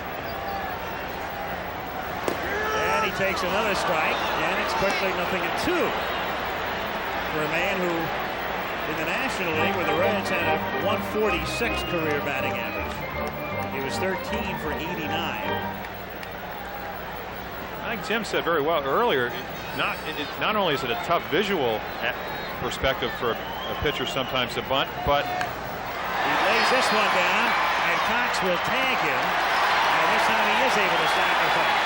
The fact of the thought is that when you bunt on AstroTurf, you're more worried about making a perfect bunt because it's so easy to defense the bunt.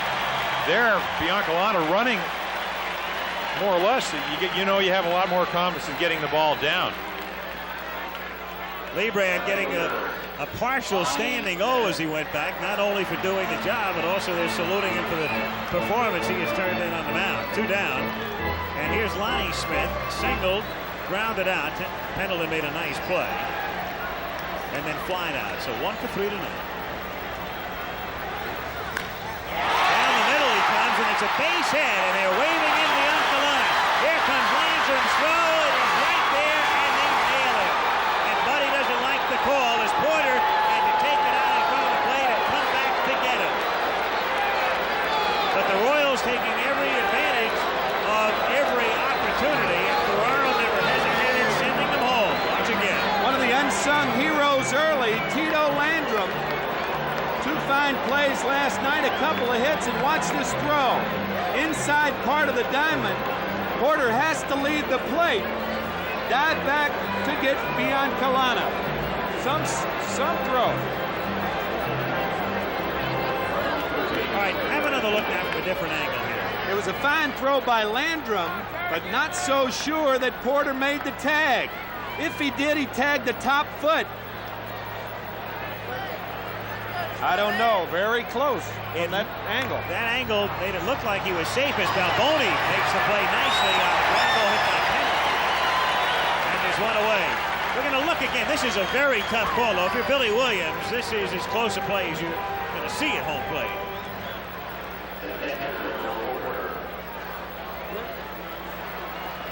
If he did get him, then he tagged that top foot. If he missed the top foot, he was safe. It was obviously Billy Williams' call, and he thought he tagged the top foot. Lynn Jones is now in left field. Lonnie Smith is out. With a 2-run lead, they go to the defense. And Porter takes outside, ball 1. 1-0 the count. Just something you touched on last night, again, about the Cardinals. They can beat you so many ways. Tito Landrum, normally a defensive outfielder, not only is he hit, he makes a throw like that. And he usually goes in for defense to give that late inning help. As you see Brian Harper on deck. Pitcher due up next, Cox. So he is done for the night, having yielded 2 runs in 7 innings. But he's been trumped by Leibrandt, who backs Porter away. 2-1. Remember Darryl Porter when he had that open stance? I mean, he's made a complete change. He used to be wide open like Brian Downing. Now he's got a closed stance. Scout said he's gone from a low ball hitter to a high ball hitter. Looped foul. 2-2 the count.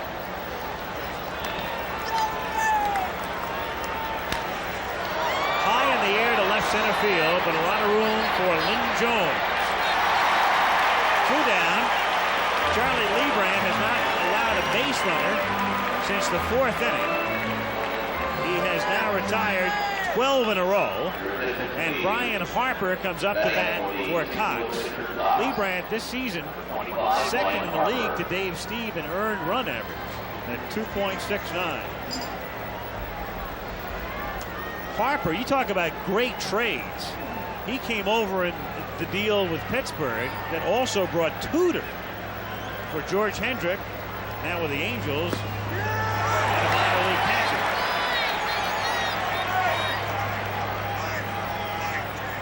Really Steve Braun's counterpart. Brian Harper usually hits in game situations late in the game. In the air to left center field, and there's Lynn Jones.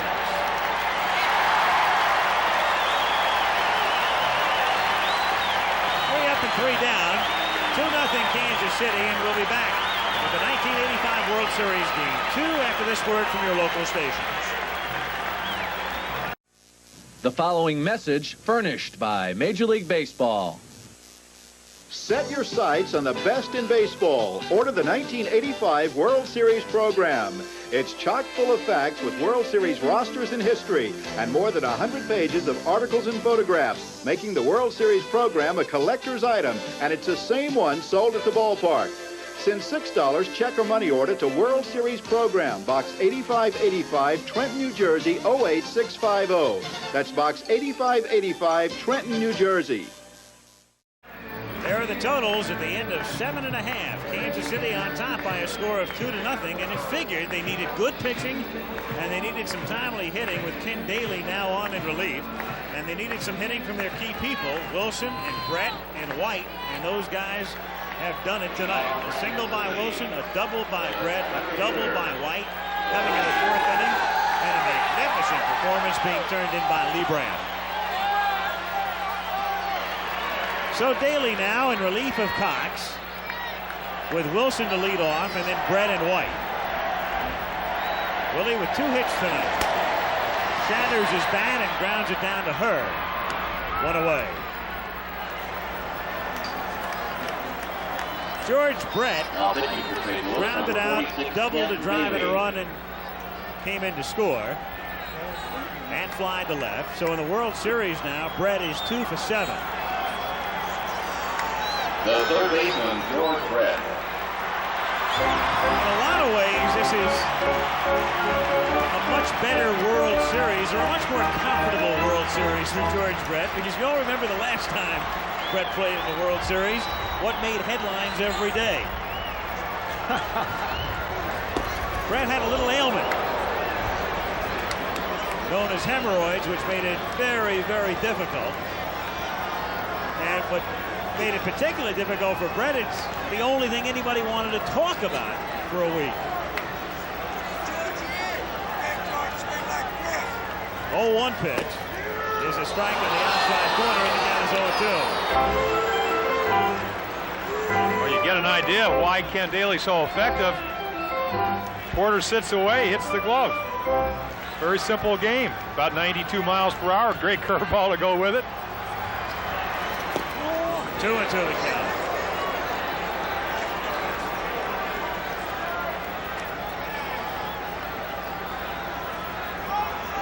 Hauser, half hidden, knowing he's on the verge of tying up the series. As Brett fouls it away.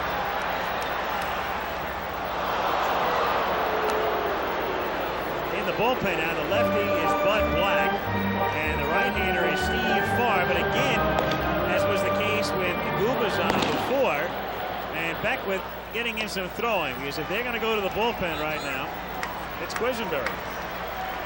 And he hasn't gotten up because Leibrandt has retired 13 straight, up high, 3-2.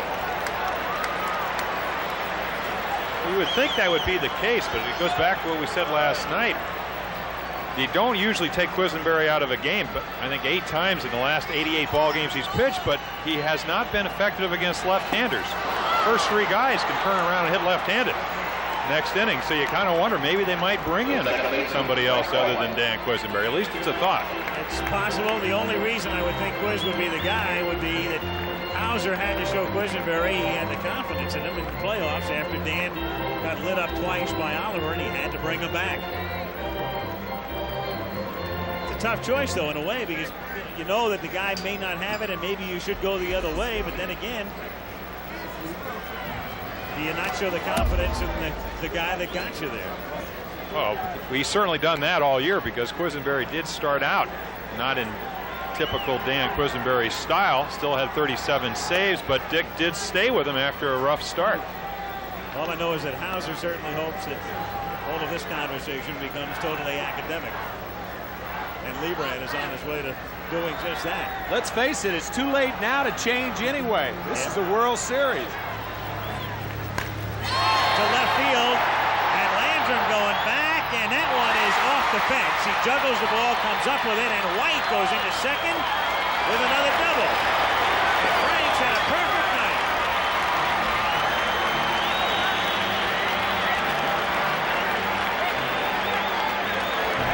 Well, first you bunt, then you double, and then you do it again.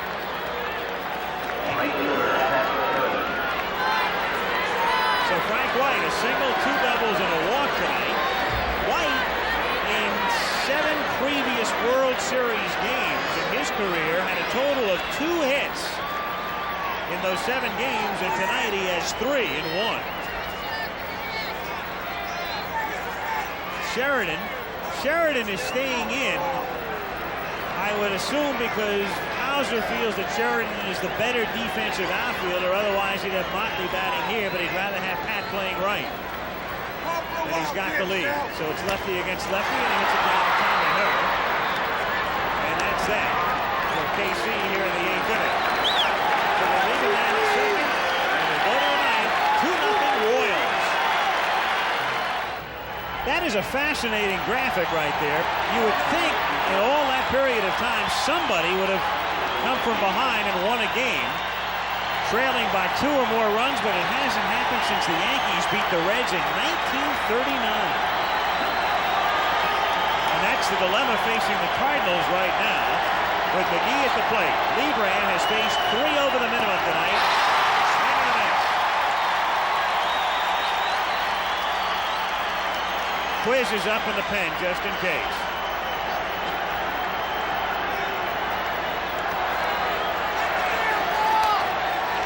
Up, foul territory. Balboni coming back, and no, it is in the dugout.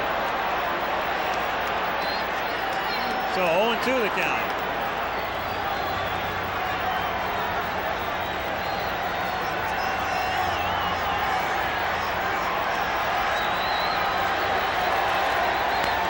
Grounded, and that one takes a wicked hop off the sliding box and down into the corner.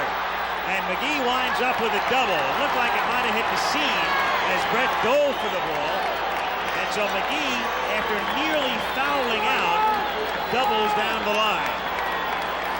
George Brett rubbing that left shoulder of his. The ball did hit the seam, Al, but even had it not hit the seam, had Brett come up with that ball, doubtful that he would have thrown McGee out anyway. And that's all really the Cardinals want is a base runner. Now Ozzie Smith, who hit .302 right-handed this season, tries to bunt his way aboard and takes inside. He's bunting for a hit. 1-0. Dan Quisenberry throwing in the bullpen.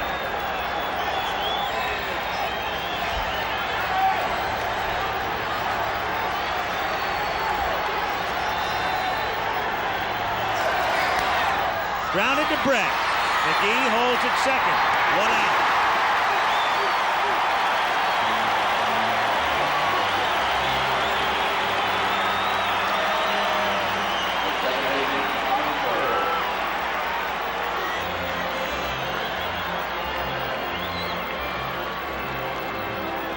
Tommy Herr, 0 for 3 tonight. Had a hit in 4 trips last night. He is the only player who has hit safely in all the postseason games on these two clubs. So he's trying to keep that streak alive at the most opportune time. 1-0. Cardinal dugout. Some leaning against the top step in the more placid and serene Kansas City dugout.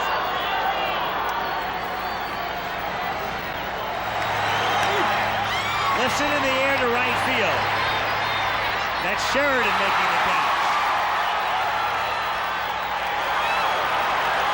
2 down.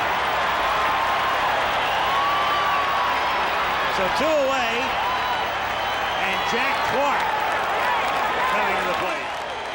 Blaylock going to the mound. So you've got Clark as the tying run. If Blaylock goes to the mound, you're not going to see a switch. So they're going to talk over the situation. Leibrandt is a highly intelligent fella. Doesn't need to be reminded what happened about 4 days ago. And they discuss, obviously, how to pitch to Clark right here with 2 out. Jim Palmer, also a highly intelligent fellow, so we'll defer to our colleague. What would you do in this situation? Power to power, or pitch around him, or walk him? You don't walk the tie and run on base. Well, I just know it. You never get beat till you give up one more run than you have. I mean, you want to make good pitches to Clark, but you also don't want to groove one. But if you walk them, the next guy hits one, you're trailing. So it's a tough situation. This is what the game's all about. I just think Leibrandt's going to pitch the way he has all night. He's going to go after him, try to stay out of his power, which really is a fastball out over the plate. 1-0. On deck is Landrum. 2-0. If you make a mistake away, it's going to be a base hit. If you make a mistake inside, this game could be tied. And your point's well taken, Jim. That's why Leibrandt's staying away. I do think one thing is that he does not want to walk Clark, but he does know if he does, he probably will be not facing the next hitter.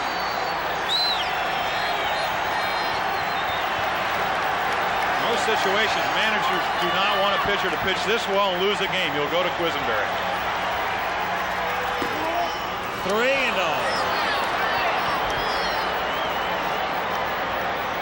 You can bet he's swinging. You can also bet, you can also bet that Charlie is thinking about that he may be swinging. McGee at second with 2 down, and the 3-0 pitch upcoming to Clark. He swings and grounds it into left field for a base hit. So McGee scores, Clark becomes the tying run, and Landrum comes up as the go-ahead run. Brett had to guard the line, otherwise he might have been able to make the play.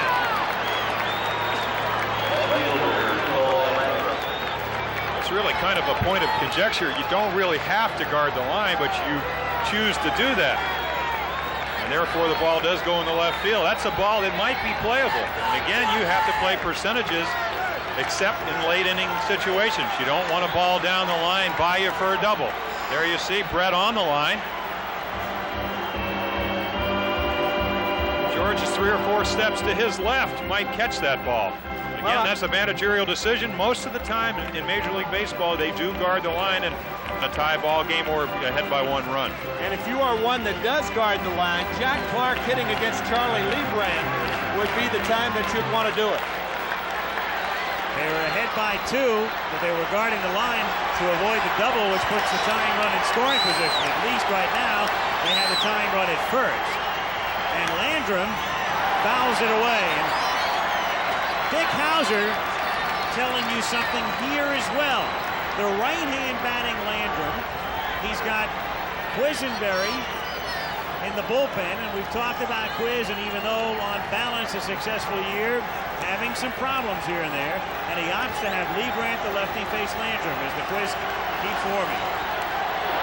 Are you a little surprised that Whitey Herzog is not having a pinch runner for Jack Clark? Well, he's average speed. The problem Clark has had in past years is he's been a relatively bad base runner, and that was the case last night when he got caught after the double. And you got to tie it before you win it. Cardinals do have Tom Lawless available for pinch running duties. He was much quicker than Jack Clark. 0-2 to Landrum is outside. 1-2 the count.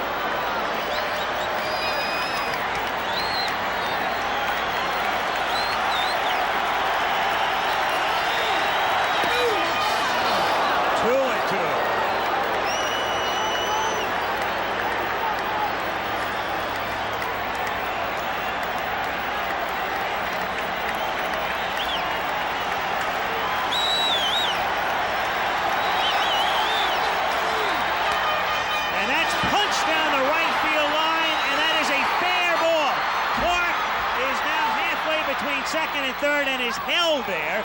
He is stopped at third as the throw comes in.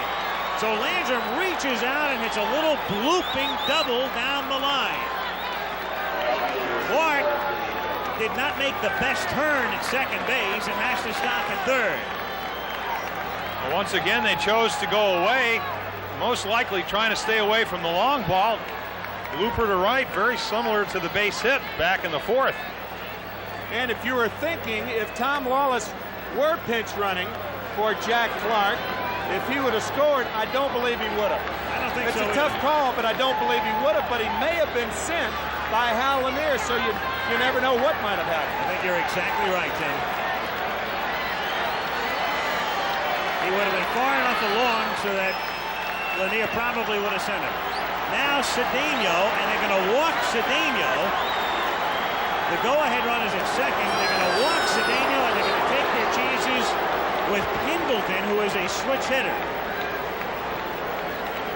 So as far as Pendleton is concerned, if he wants to stay with Leibrandt, Pendleton this season as a left-handed batter hit .244, and as a right-handed batter hit .229. So not much disparity. Probably more a case of, does he have more confidence in Leibrandt to get the job done, or Quisenberry? The third baseman, Terry Pendleton. The thing here, too, is you can't make another trip to the mound since Blaylock's already been out there. So they can't go out and talk about this anymore. Pendleton does have one of the Cardinal hits, one of the 5, and that was a bloop double to right field, or a bloop single to right field. And the reason Cedeno was walked, he is not the important run. The important runs are on third and second. One to tie, one to go, one up. Also, it does set up the force at any base, which makes infield play a lot easier. It also sets up a base-loaded situation.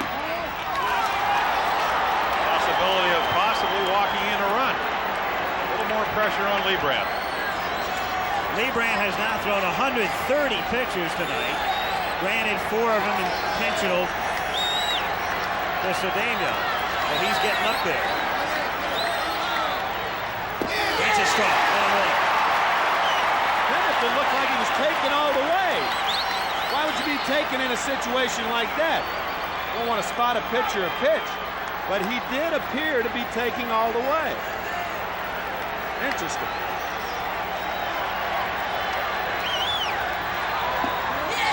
Two and one to count.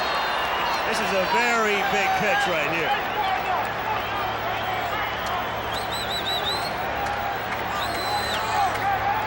Got that right.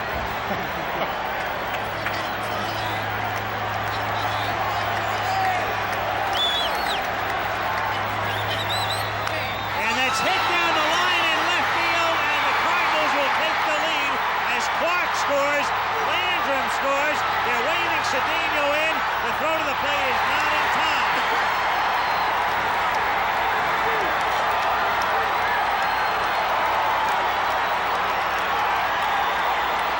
And the Cardinals lead it 4-2.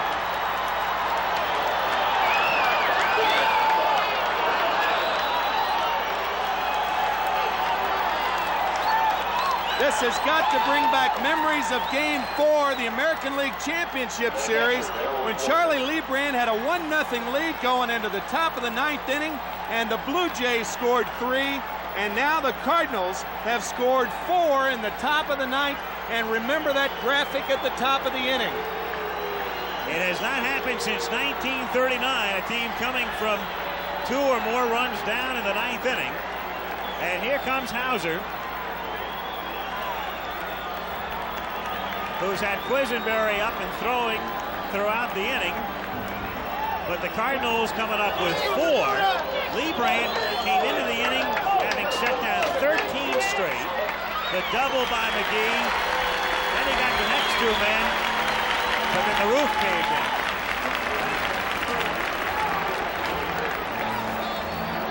4-2 St. Louis with 2 out in the top of the 9th.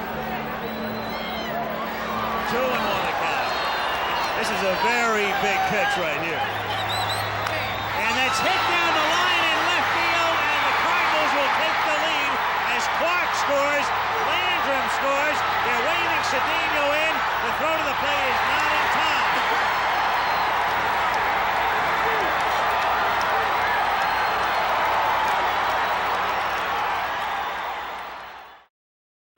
Double switch for KC as Motley comes into play right field, and he'll hit 9th. Quisenberry comes in to pitch. He'll hit in Sheridan's spot, which is the number 5 spot. So the Cardinals on top by a score of 4-2. 2 out, 9th inning, and let's pause 5 seconds to allow our local stations to identify themselves. So here is Porter now, coming up with a runner at second. Pendleton and 2 down. Van Slyke has come out on deck to bat for Daly if the inning is prolonged. And Jeff Lottie is in the Cardinal bullpen. And in fact, they will force Herzog's hand here to see if they will indeed send up the pinch hitter for Daly. When the Royals come up in the bottom of the 9th. They have Sundberg, Balboni, and Biancalana due up. We can count on Sundberg, we can count on Balboni, and then a pinch hitter. So here in the inning, the intentional walk, and of course, the whole story of this inning is Leibrandt coming in on a real roll, Quisenberry in the bullpen having that kind of a season, and Hauser opting to leave Leibrandt in to try to get that one final out, which has proved to be so elusive. And also, as you and Jim pointed out, Al, George Brett on the line on the 3-0 pitch. I mean, this game could be over if George Brett's playing into the position. And that's not 20/20 hindsight, because that was pointed out before Clark got the base hit to left field. Van Slyke hits it in the air to center field. And it's Wilson getting underneath it, and the inning is over. But what a nightmare for the Royals fans. As the Cardinals bat around, score 4.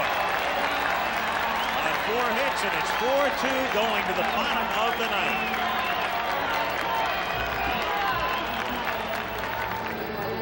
Jeff Lottie comes in to pitch, and he will be hitting in the number 6 spot because they leave Van Slyke in the game. Andy, who was the pinch hitter, batting in the 9 hole. And now playing right field. So the Cardinals on the field, as you look at George Brett, Monty and Porter, the infield is Parker, Smith and Pendleton, the outfield Landrum, McGee, and Van Slyke. Sundberg leads things off. He has struck out twice and grounded out. Balboni on deck, and then they'll go to the bench.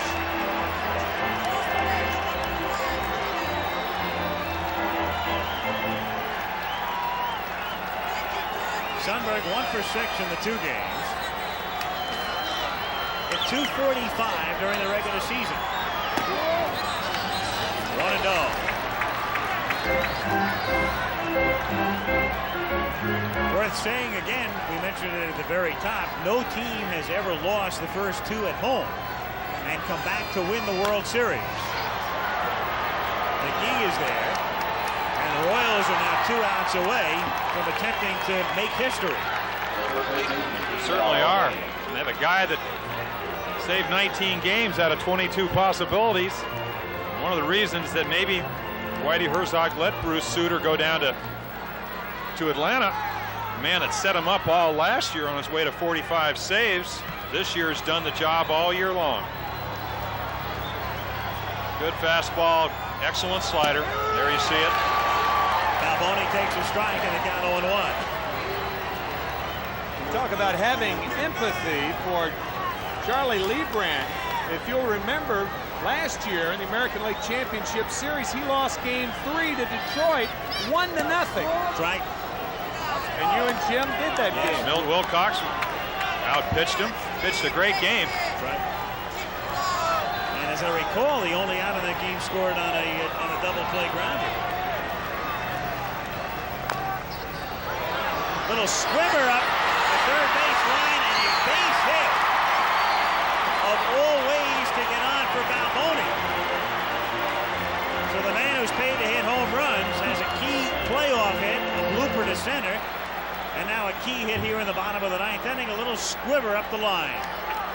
And George Orta to bat for Biancalana. Now we'll see whether the Cardinals guard the line. The extra base hit, very important, obviously, right now. That would put Orta in scoring position with the Royals trailing by 2 runs. Jack Clark will no doubt play behind Balboni, but Terry Pendleton's not on the line at third.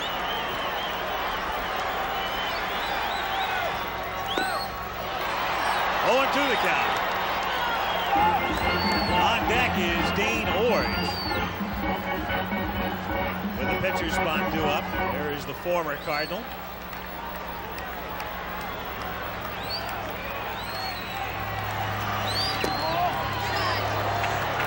What fun it is for the managers in postseason, like the sort of the other day and Hauser tonight, have to go into the press conference and the clubhouse. And not only be asked, but be asked about 100 times, because as the next wave comes in, the questions are all the same. And don't forget Bobby Cox also, the Toronto Blue Jays. That's grounded down to her at second. He goes to Smith and back to first, and the Cardinals go home with a 2-0 lead. And a gut-wrenching loss for the Royals.